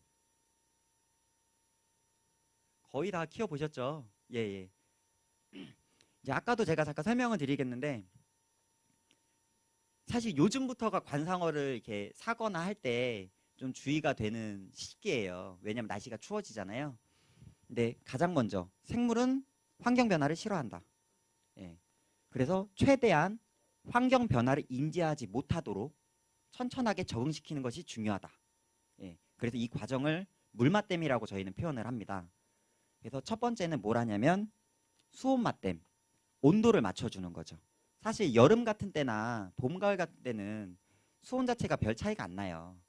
근데 겨울 같은 때는 집 환경이나 이제 생물을 오가면서 이제 온도가 떨어질 수 있는 부분이 있다 보니까 이렇게 봉지채로 수조에다 넣어놔서 온도를 맞춰주죠.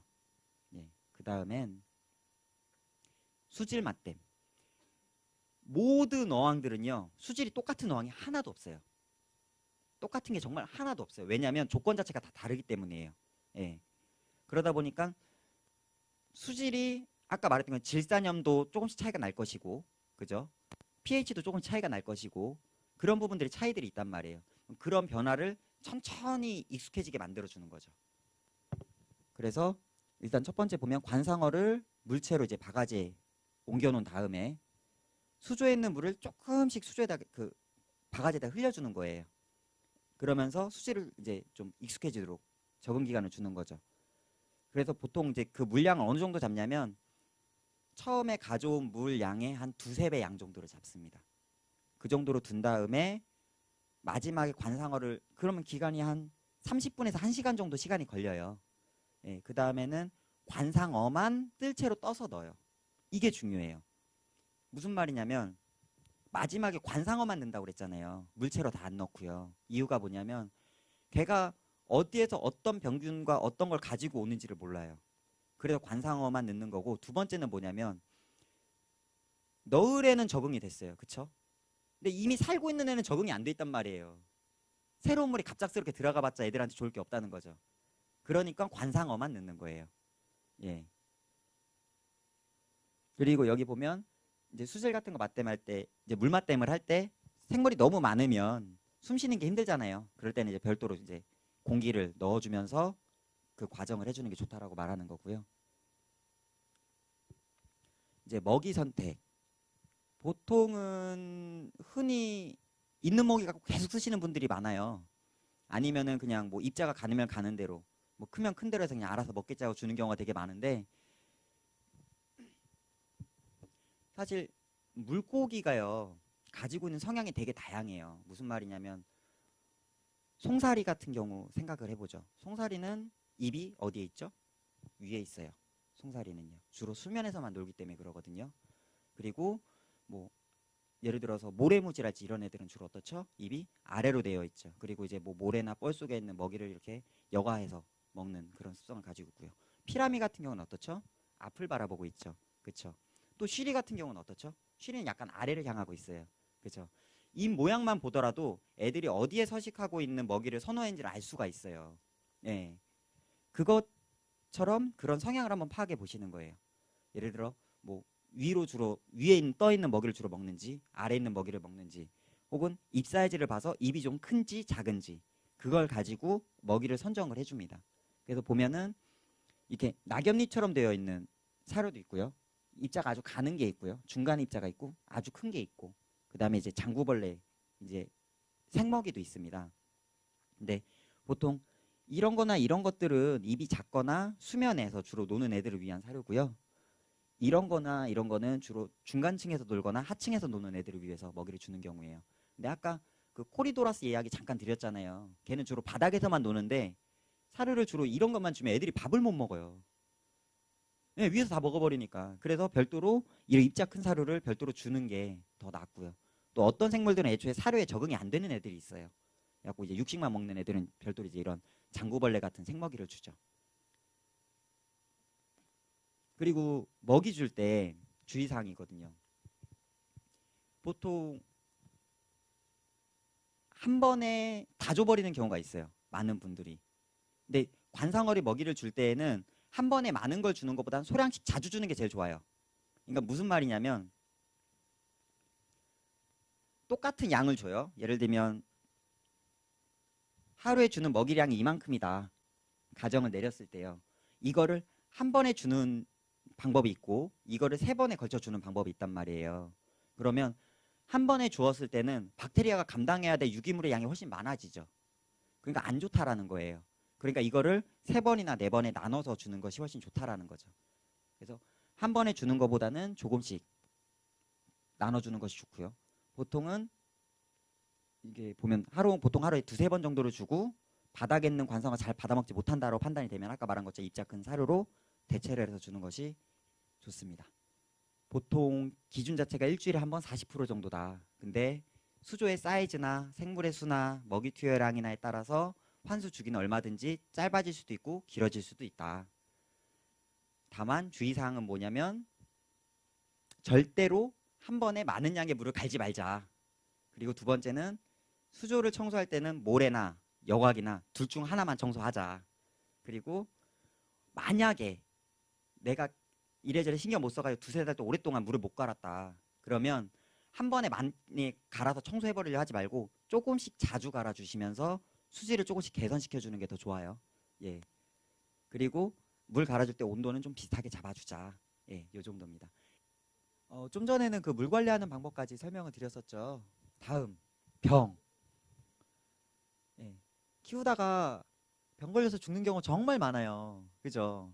아마 대부분 키우시다가 결국은 병에 걸려서 죽었을 거예요. 근데 병에 드는 이유. 첫 번째, 애초에 수족관이나 이런 데서 병이 들어있는 개체를 구매를 한 경우. 두 번째, 수질이 안 좋아서. 이 경우가 제일 많아요. 그리고 세 번째, 급격한 환경 변화. 예를 들면은 바닥재를 바꾼다거나 아니면 물갈이 시작과 온도가 변화된다거나 이제 그럴 때거든요. 근데 보통은 1번 아니면 2번 이 경우가 제일 많고요. 그 다음에 3번이에요. 이 경우는 아까 말했던 것처럼 그 청소 오랫동안 안 했다가 수조 한번 청소해야지 하고 다 들어엎은 경우에 예, 그런 경우거든요. 근데 이제 가장 많이 오는 병 중 하나가 백전병이에요. 근데 저희는 백전병을 뭐라고 설명하냐면 감기라고 표현을 해요. 그러니까 무슨 말이냐면 그 보통 수온 변화로 인해서 많이 오는 병이거든요. 그러니까 사람들도 갑자기 추워지면 감기 오듯이 그래서 그런데 자주 오는 병이기도 하고 치료도 쉬운 편이기도 해요. 초반에만 발견을 한다라면 그럼 보면 이제 몸 전체적으로 이제 흰색 반점을 달고 급작스러운 수온 변화와 수질 악화로 발병을 한다. 그리고 관상어를 키우면서 가장 흔하게 찾아오는 질병이다. 근데 이제 치료법으로는 뭐냐면은 메틸렌블루 계열의 약을 처방한다고 그러잖아요. 이게 뭐냐면 보통 물고기 약 써보면은 파란색, 진한 파란색 나오는 약이 있어요. 그 파란색이 메틸렌블루거든요. 그래서 그 계열의 약을 쓰거나 아니면 이제 소금을 이용을 해서 치료를 하는데요. 온도를 28도에서 30도 사이로 올려줘요. 이게 이유가 뭐냐면은요. 백전병이 백전충이에요. 벌레. 충인데 얘네가 어떻게 번식을 하냐면 몸에 붙어 있다가 온도가 높아지죠. 몸에서 떨어져서 번식을 해요. 그 다음에 또 다른 데로 달라붙어요. 근데 중요한 건 물고기 몸에 붙어 있을 때는 약효가 없어요. 몸에서 떨어졌을 때 약효가 발휘돼서 애들이 죽어요. 그러다 보니까 온도를 높이면은요. 실질적으로 백전균이 몸에 떨어진단 말이에요. 성장을 빠르게 하면서 떨어졌을 때 약효가 발휘돼서 죽게끔 하기 위해서 온도를 높여준다는 말이에요. 예. 그 다음에 지느러미 녹음병. 구피 같은 애들한테 정말 많이 걸려요. 구피 키워보신 분들이라면 한 번쯤 경험을 해보셨을 것 같은데요. 이제 갑작스러운 수질 변화, 수질 악화로 많이 발병을 하고 특히 그 어떤 경우가 많냐면 수족관에서 사오자마자 며칠 안 돼가지고 병이 발병하는 경우가 되게 많아요. 이제 그럴 때에는 이제 뭐 물 30리터 기준에서 그 저기 왕소금 있죠. 천일염을 이제 두세 스푼 넣어가지고 이제 치료를 해가주는데 사실은 이걸로 치료가 좀 어려워요. 그래서 저희 매장에서는 보통 어떻게 많이 치료하냐면 그 아쿠아목산의 헤로세친이라는 그런 항생제 계열이 있어요. 근데 이제 항생제가 사람이 먹을 수 있는 항생제도 있고 수산용으로 나오는 항생제도 있어요. 예, 지금 와서 잠깐 얘기를 드리는데 물고기한테 쓰는 약들 있죠. 치료한다는 쓰는 약들 많은 약들 보면은요 성분이 사람이 쓰는 약하고 성분이 똑같은 게 정말 많아요. 예, 그게 이제 저도 수족관을 하면서 신기했던 것 중 하나예요. 그러니까 사람이 먹는 약을 딱 봤는데 어 옥시테트라사이클린 뭐 이런 단어가 나오는 거예요. 근데 물고기도 똑같이 이걸 쓰고 사람도 똑같이 쓰죠. 예, 그러니까 그런 경우가 되게 많이 있어요. 그러다 보니 이제 그런 항생제 같은 거를 많이 쓰기도 하거든요. 만약에 집에서 키우시다가 애들이 이런 식으로 죽는다. 그럼 저한테 연락을 주세요. 제가 그 약을 보내드릴게요. 네. 보통은 그 약을 물에 녹여가지고 물에 넣어주죠. 영양이 안 될 수준을 쓰죠. 네. 그러니까 그게 이제 물고기가 어떤 품종인지 그리고 거기에 사는 생물이 어떤 얼마만큼 마리수가 있고 병의 진행 정도가 어느 정도인지를 가지고 그 양의 용법을 계산을 해서 따로 권해드립니다.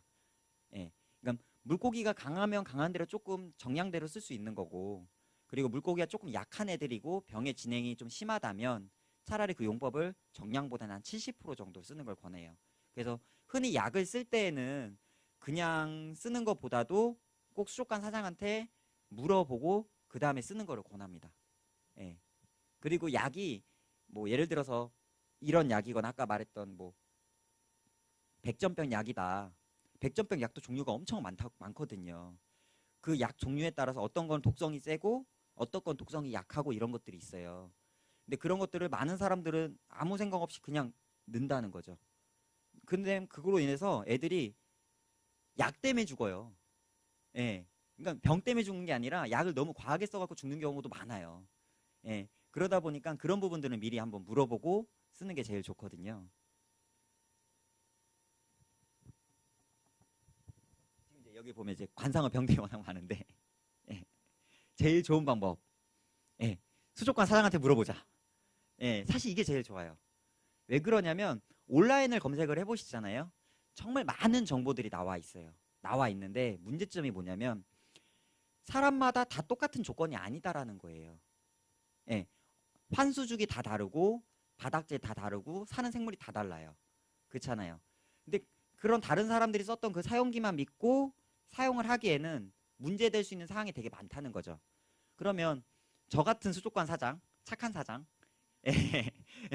저 같은 사람한테 예를 들어 전화를 주시면 저는 친절하게 물어본다는 거죠. 수조 사이즈는 어떻게 되고 그 다음에 물량은 어떻게 되고 생물은 어떤 생물이 있고 물갈이는 어떻게 하셨고 여과기는 어떤 거고 이제 그런 것들 들어보고 나서 거기에 맞는 처방을 해드리죠. 예. 그래서 대체적으로 이제 그런 문제들이 발생이 되었을 때는 그런 명확한 진단을 받고 나서 처리를 하시는 게 훨씬 더 좋을 수 있습니다. 그 다음에 이끼. 아까 이끼 말씀 주셨잖아요. 이끼는 실질적으로 물생활은 이끼라고 표현을 한데 원래는 LG, 조류, 예, 부착조류를 말을 해요.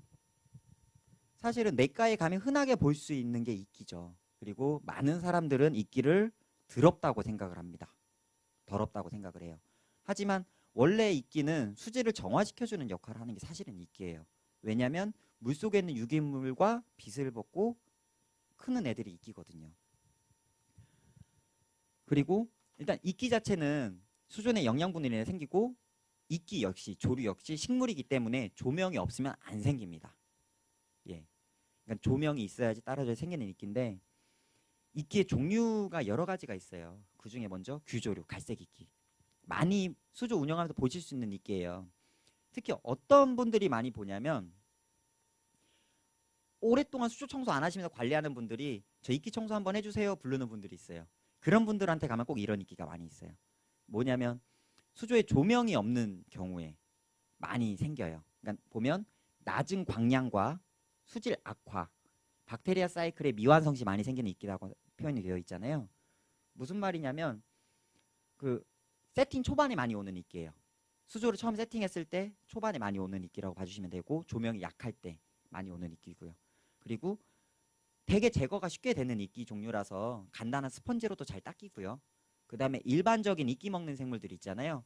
뭐 비파랄지, 골든알지터나 뭐 이런 어종들로 쉽게 해결이 가능한 이끼입니다. 그 다음에 녹조류, 녹색 이끼인데 갈색 이끼 다음에 녹색으로 얇게 끼는 이끼가 많이 생겨요. 수조를 운영하다 보면 이거는 높은 광량과 여과락 부족 시에 많이 생기는 이끼고요. 그리고 아까 말했던 그 규조류 있죠. 그 갈색 이끼보다도 단단한 편이라서 그냥 스펀지랑 잘 안 지워지고 그 매직 스펀지 아시죠? 그걸로 잘 닦여요. 그나마. 예. 그리고 이끼 생물로도 제거는 가능하지만 갈색 이끼보다는 시간이 좀 더 걸린다는 거. 예. 그러니까 시간이 좀 걸린다는 게 어떤 정도를 말을 하는 거냐면요. 일반적인 이끼 생물로 갈색 이끼 같은 게 하루 이틀이면 다 제거가 돼요. 제거가 되는 속도가. 근데 이런 녹색 이끼는 보통 한 일주일 정도 걸린다는 거. 그 정도 시간적 갭 차이가 난다는 거죠. 좀 더 단단해서. 그 다음에 녹점 이끼. 녹점 이끼는 높은 광량과 여과 사이클의 완성 이후 생기는 이끼라고 말했잖아요. 무슨 말이냐면 물이 안정됐을 때 오는 이끼가 녹점 이끼예요. 그러니까 녹점 이끼가 생겼다고 해서 수질이 안 좋다 이렇게 판단할 것이 아니라 아 수질이 많이 안정이 되어 있구나라고 생각을 하시면 돼요. 다만 녹색 이끼보다도 아까 녹색 얇게 끼는 이끼 있잖아요. 그거보다도 훨씬 단단한 편이라서 이끼 생물로도 제거가 안 돼요. 무조건 사람이 닦아줘야 돼.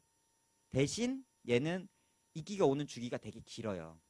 그러니까 이끼 오는 주기 뭐 예를 들면 어떤 거냐면 갈색 이끼 있죠. 닦으면 3일이면 또 펴요. 녹색 이끼 있죠. 닦아도 3일이면 또 펴요. 그냥 손으로만 닦으려고 하면. 그런데 녹점 이끼는 한번 닦아주잖아요. 한 2주는 가요. 그러니까 자주 오는 이끼는 아니라는 거예요. 예. 그래서 보통 매직 스펀지로 닦더라도 되게 단단하게 힘을 줘서 닦아내거나 보통 포인트 카드나 신용카드 못 쓰는 것들 있잖아요. 그런 걸로 이렇게 긁어주시면 좀 제거가 되거든요. 그 다음에 지금부터는 이제 보통 벽에 끼는 것보다는 어떤 뭐 수초나 돌이나 나무나 이런 데 많이 끼는 이끼거든요. 근데 먼저 붓이끼가 있어요. 되게 지저분해 보이는 이끼예요. 눈으로 보면. 예, 되게 붓처럼 생겼다 해서 그런 이끼인데 수존에 인성분 과다로 생긴 이끼라고 써 있잖아요. 이게 뭐냐면 원래 수조 자체에 이는 없어요. 예, 사료 안에 인성분이 들어가 있어요. 한마디로 사료는 많이 주면서 물갈이를 제대로 안 할 때 생기는 이끼가 붓이끼예요. 예, 그러니까 붓이끼가 많이 왔다. 그럼 아 내가 사료를 많이 주면서 물을 별로 못 갈아줬구나 이렇게 생각하시면 되세요. 예. 그리고 광량과 상관없이 물살이 있는데 더 먼저 생기는 편인 거고요. 그리고 쉽게 제거되지 않는 악성 이끼다. 예, 얘는 제거가 되게 어려워요. 그러니까 일반적인 생물로 가지고는 제거가 쉽게 안 되고요. 보통 약을 써야 되는데 그 중에 이제 플로리시 엑셀이라는 제품이 있어요. 그러니까 이 제품을 가장 많이 씁니다. 예, 그러니까 제가 이런 걸 지금 말씀드리는 건 이걸 지금 다 기억하라고 말씀드리는 게 아니고요. 나중에 이런 일이 생기잖아요. 그러면 제가 제 연락처 드린다고 했잖아요. 저한테 연락을 주라고 말씀을 드리는 거예요. 무슨 말인지 아셨죠? 네. 그 다음에 이제 시리끼. 시리끼도 그 영양분, 과잉 영양분과 높은 광량에서 많이 생기는 이끼다. 그리고 머리처럼 가늘고 길다. 근데 이끼 생물 중에서 특히 야마토 새우라고 있어요. 얘는 이제 일본산 새우인데 이 새우를 많이 넣거나 아니면 이끼 제거약으로 제거가 된다. 자, 그 이끼 종류 및 관리 방법. 이끼는 수조를 운영하다 보면 다 누구나 겪어요. 안 겪는 사람이 하나도 없을 거예요, 아마. 왜냐하면 모든 수조를 운영하면서 하는 활동 자체가 다 이끼가 생성될 수 있는 그런 요인이기 때문에 그런데요. 사실 그것 때문에 어항을 안 한다고 하는 분들이 정말 많아요. 예. 이끼 이거 닦는 거 힘들어서 못 하겠어요. 이끼가 너무 싫어서요. 예. 이런 얘기를 제일 많이 한단 말이에요. 근데 이게 적정하게 이끼가 왜 생기는지를 알고 대처 방안만 명확하게 알고 있으면 얼마든지 케어를 하면서 이끼를 아예 안 닦을 수는 없어요, 물론. 근데 그거를 편하게 지나가게 할 수 있는 부분들이 있거든요. 그러니까 여기에도 똑같이 써놨는데 이외에도 다양한 이끼들이 존재하고 그에 따른 대처법이 다르니 처음 보는 이끼가 생기면 무조건 뭐 하면 되냐면 수족관 사장을 찾아라. 예, 예. 다 알 수 없어요. 예, 제가 말씀 지금 드리는 거는 이런 영역들이 있고 이런 것들이 있다라고 소개를 시켜드리는 것뿐인 거예요. 네, 그러니까 처음 생기는 게 있으면 그냥 원래 그런가 보다 하고 그냥 너무 힘들게 가려고 하지 말고 모르는 게 있으면 그냥 편하게 물어보시라고 드리는 거예요. 자, 이제 그러면 수조에 넣으면 득이 되는 생물들. 그러니까 보통 관상성을 떠나서 관리적인 부분을 좀 더 편하게 하기 위해서 넣는 생물들인데요. 먼저 비파.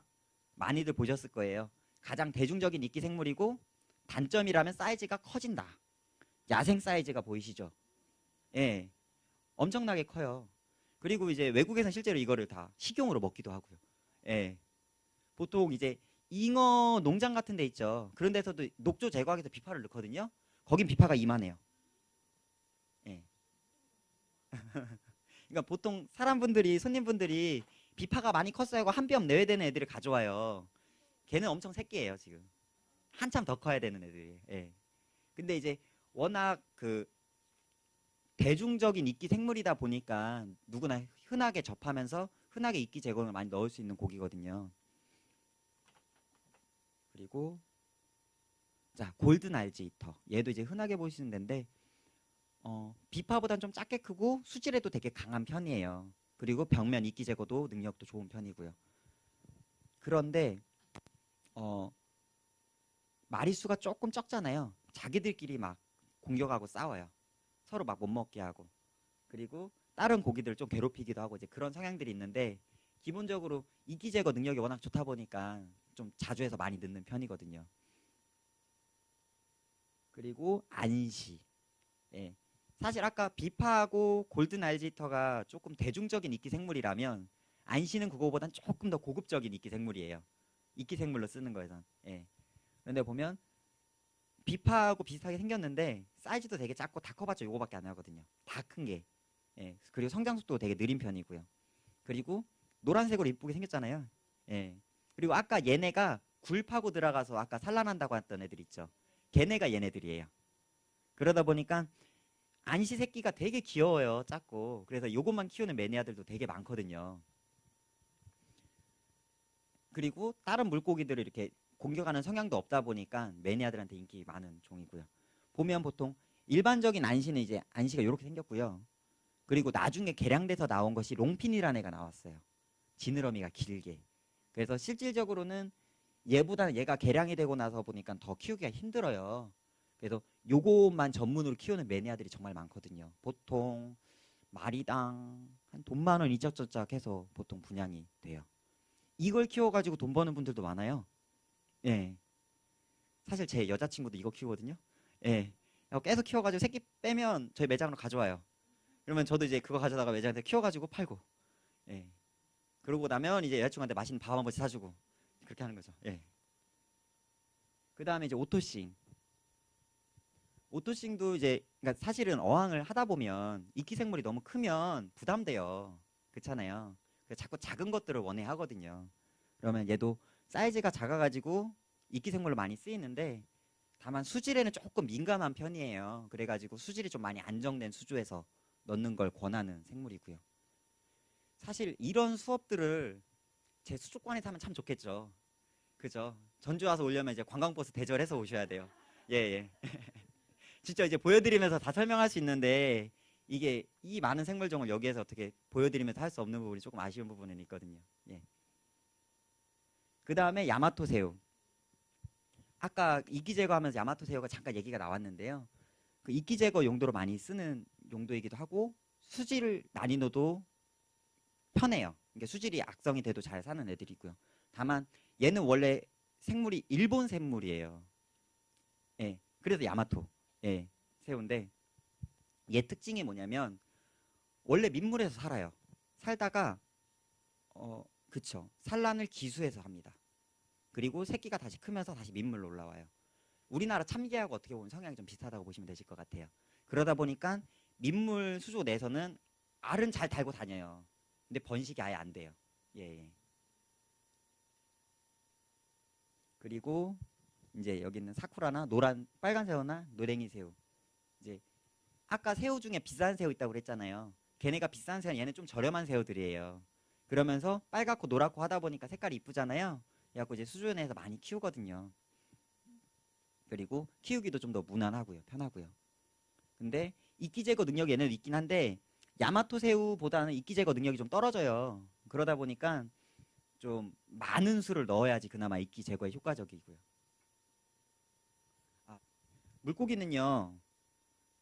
크게 모성애가 있는 생물이 있고요. 모성애가 없는 생물로 나누어져요.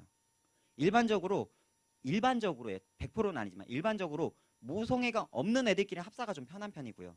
모성애가 있는 애들은 합사가 어려운 편이에요. 무슨 의미냐면 모성애가 있는 애들은 내 새끼 지켜야 되죠. 내 새끼 지키려면 내 집도 있어야 돼요. 그죠? 이 집을 넘어오면 공격을 하는 거예요. 예. 그런 공격 성향들이 있어요.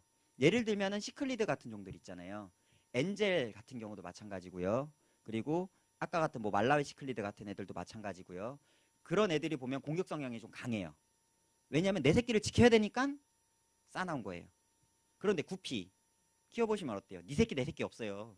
예, 새끼 나면 다 잡아먹는단 말이에요. 그러니까 이제 그런 애들 같은 경우는 무난한 거고, 근데 일반적인 테트라류들, 그러니까 예를 들면은 뭐 송사리가 자기 새끼 지킨다는 거 들어보셨어요? 안 들어보셨죠? 예, 이제 그런 류들, 그런 애들은 다 그냥 무난하게 합사가 가능한 거고 이렇게 생각하시면 되실 것 같아요. 그리고 두 번째는 보통은 입 사이즈를 봐요. 입 사이즈가 커서, 그러니까 모든 물고기는 대부분 자기 입에 들어가면 먹이라 인식을 해요. 이해가셨죠? 그러니까 입이 큰 물고기를 키우는데 입에 들어갈 만큼 작은 물고기 넣으면 그냥 걔는 밥이에요. 무슨 말인지 가셨죠? 예, 그리고 대부분의 물고기는 잡식성이에요. 예. 무슨 말이냐면 육식을 다 할 줄 아는 생물들이 많다는 거죠. 그러다 보니까 자기 배 들어가 다 먹이라 인식하고 잡아먹기 때문에 그것만 좀 피해 주시면 괜찮습니다. 예. 네. 기본적으로요. 그 형광등을 내려가지고 수조 위에다가 바로 때려주면은 보기 좋아요. 그러니까 무슨 말이냐면 그냥 위에서 이렇게 내려지는 빛에 이게 어항에 이렇게 물 들어가 있는 모습하고요. 조명을 바로 수조에다 이렇게 해줘가지고 그 빛이 반사돼서 나오는 빛깔하고요. 차이가 커요. 예. 살고 죽는 데서요? 네. 아, 그걸로도 구분이 당연히 되죠.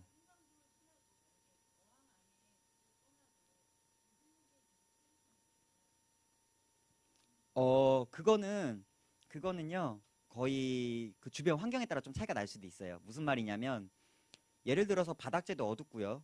예, 주변에 이제 뭐 백스크린이라는데 수조 뒤나 이런 데를 다 어둡게 칠해 놓은 상태에선 밖에가 좀 밝다고 하더라도 안이 전체적으로 어둡기 때문에 밤이라 인지를 해요. 그런데 전체적으로 또 밝은 톤이라면 위에서 바로 때리는 빛이 낮이라고 인지를 할 수 있는 부분이 있으니까 이건 어떤 조건에 따라서 좀 고기들이 느끼는 게 달라질 수 있어요. 예, 예. 그러니까 사실은 이끼가 껴서 고기한테 나쁠 건 없어요. 예, 이끼 자체가 고기한테 나쁜 건 하나도 없어요. 예. 그거는 사람이 관상하기 위해서 나쁜 것뿐이에요. 예. 오히려 이끼가 있으면 이끼는 여과를 담당해주는 애가 이끼예요. 예, 무슨 말인지 가셨죠? 그리고 이제 이거는 조금 번외고 관상어는 좀 벌게 얘기일 수 있겠지만 이제 저도 민물고기 공부했다고 그랬잖아요. 근데 내과에 다녀보면 많은 분들이 느끼는 것 중에 돌에 많이 이끼가 있으면 아 이거 지저분한 물이야 더러워 애들 만지지 마 뭐 이런 분들이 많아요. 근데 실제로 건강한 하천은 어느 정도 수준 이끼는 다 있어요. 예, 그런 이끼를 먹는 물고기들도 있고 그 이끼가 자정작용을 다 해준단 말이에요.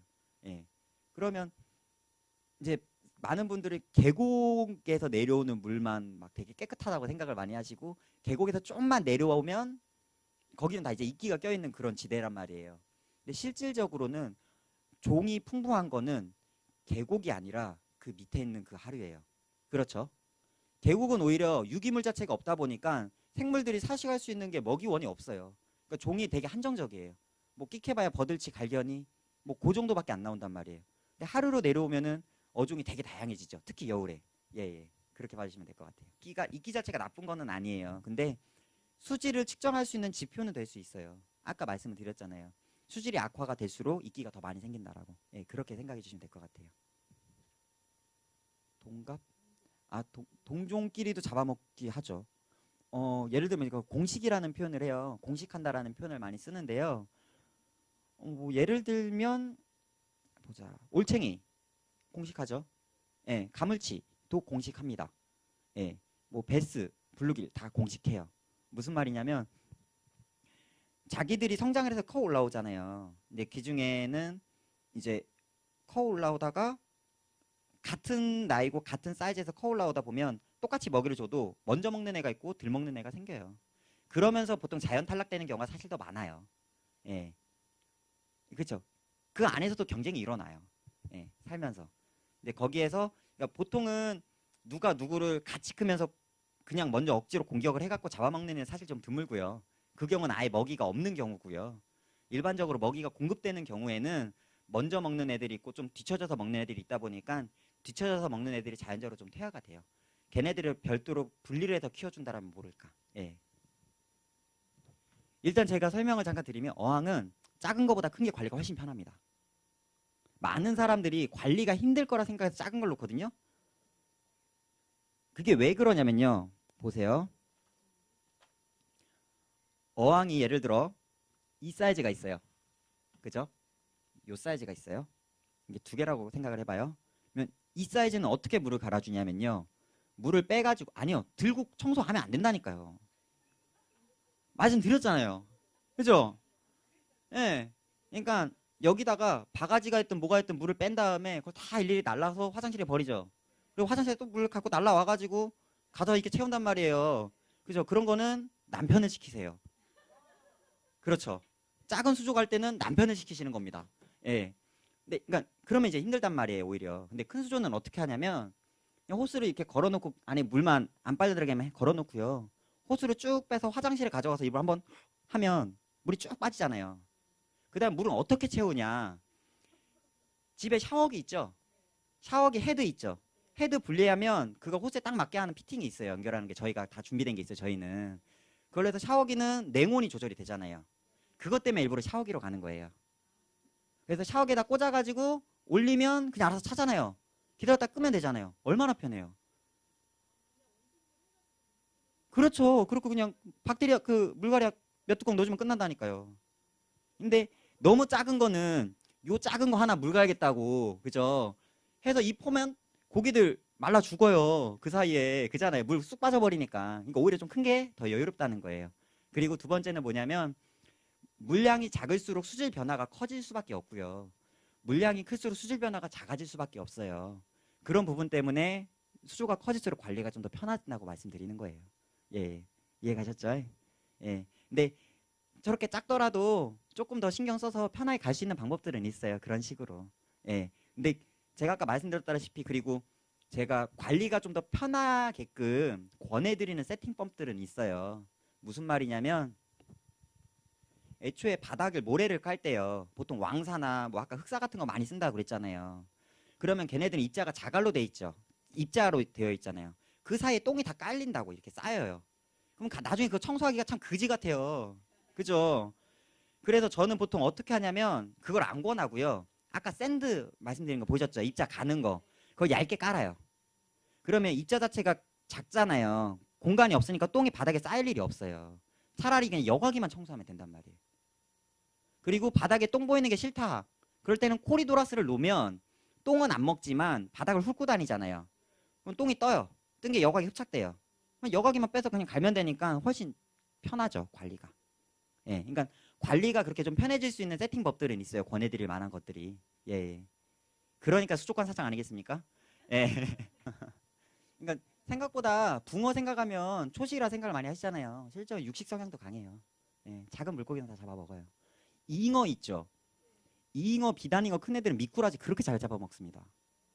저도 쇼킹했어요. 미꾸라지 이만한 거를 잉어가 그냥 사냥해서 먹어요. 예. 잉어 같은 잉어과 애들은 원래 인두치라고 해서 입에는 안 보이지만 여기 목 쪽에 이빨이 있어요. 잉어목 특징이거든요. 예. 그걸로 다 이렇게 먹는 거예요. 예. 그렇게 보시면 돼요. 거기는요. 거기에 연못에 지금 못 키우세요? 물고기를? 지금 몇 마리 있어요? 메기와 붕어 다 잡아먹죠. 그럼 다 먹죠. 그럼요. 그거 까서 그러니까 메기를 건져서 먼저 매운탕을 끓여 드신 다음에 그 다음에 이끼생물을 넣으세요. 근데 일단 연못 같은 경우에는 메기가 있으면은 걔네가 탐식성이 되게 강하니까 먹이를 먹고자 하는 능력이 되게 강해요. 붕어도 이끼를 먹어요. 붕어도 이끼를 먹거든요. 근데 붕어를 메기가 먹잖아요. 예, 이끼가 제거가 되겠어요, 안 되겠어요? 그죠? 예, 안 먹죠. 메기를 넣지 마세요. 메기는 매운탕. 예. 붕어, 그러니까 사료는 가끔씩 넣어주는 게 좋죠. 예, 근데 이제 사료를 많이 줄 것 같으면 연못 물도 자주 갈아주는 게 좋고 지하수. 그러면은 애초에 거기에도 유기물이 계속 있어가지고 그럴 수도 있겠네. 근데 어쨌든 중요한 건 메기는 빼세요. 예, 메기는 빼주세요. 차라리 그 정도 있기는 생길 수도 있어요. 근데 어느 정도 수준을 말하는지 제가 모르겠어요. 뭐냐면 제가 아까 말씀드렸다시피 일반 냇가에도 있기는 다 있다고 그랬죠. 냇가 계속 흐르는 물인데 있기 있잖아요. 그죠? 그 정도 있기는 생길 수도 있는데 어머님이 말씀하신 이끼의 수준이 제가 어느 정도인지 감이 안 서서 그래요. 너무 많이 생겨? 그러면 그 불애옥잠이나 뭐 이런 거 있죠. 그런 걸 좀 많이 넣어보세요. 차라리 그게 더 나으실 수도 있어요. 그리고 메기는 빼고 붕어를 많이 넣어보세요. 차라리. 붕어나 이런 거, 잉어나 붕어는 이끼를 먹는다니까요. 예. 그렇게 보시는 게 나을 것 같아요. 네. 예. 아, 그렇죠. 아, 사실요. 그, 이거는 좀 생각하기 나름인데요. 보세요. 본성이라고 표현을 하잖아요. 그리고 걔네들도 나름대로 생체되어 있는 생체 시스템이라는 게 있단 말이에요.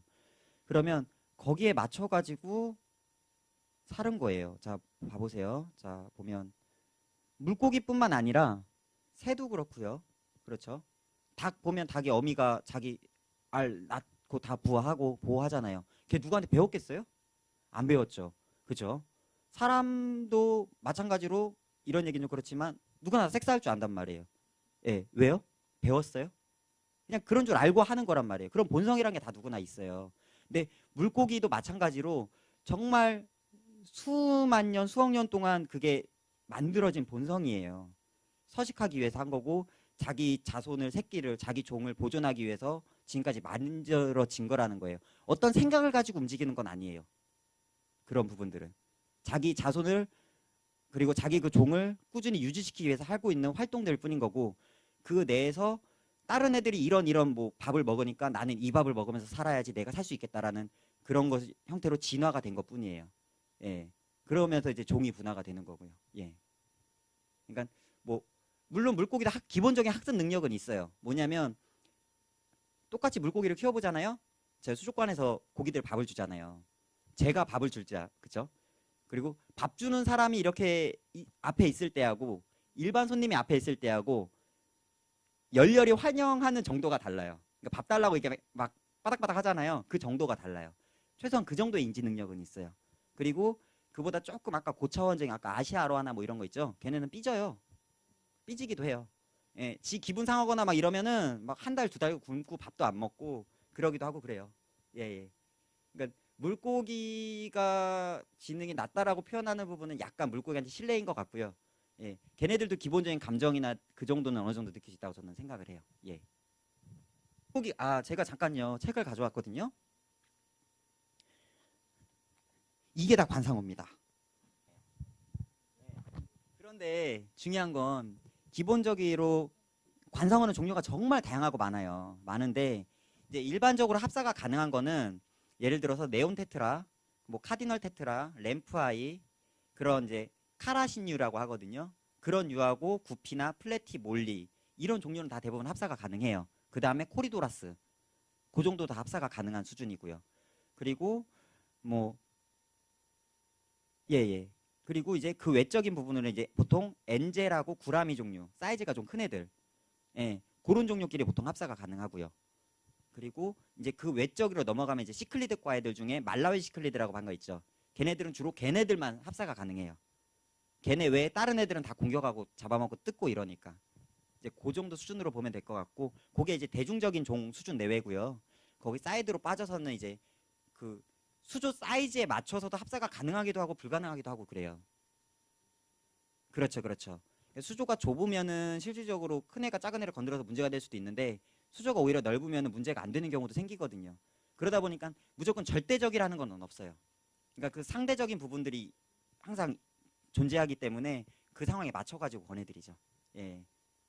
네, 더 혹시 뭐 궁금한 사항 더 없으실까요? 예, 알겠습니다. 그럼 제가 다음 주에는요, 제가 그 오늘 아까 보여드렸던 건 여과기 종류며, 그 다음에 좀 더 재미있게 실습비슷하게 해볼 수 있을 만한 것들을 좀 더 생각을 많이 해가지고 준비를 해서 올게요. 예, 오늘 감사합니다. 수고하셨습니다. 네.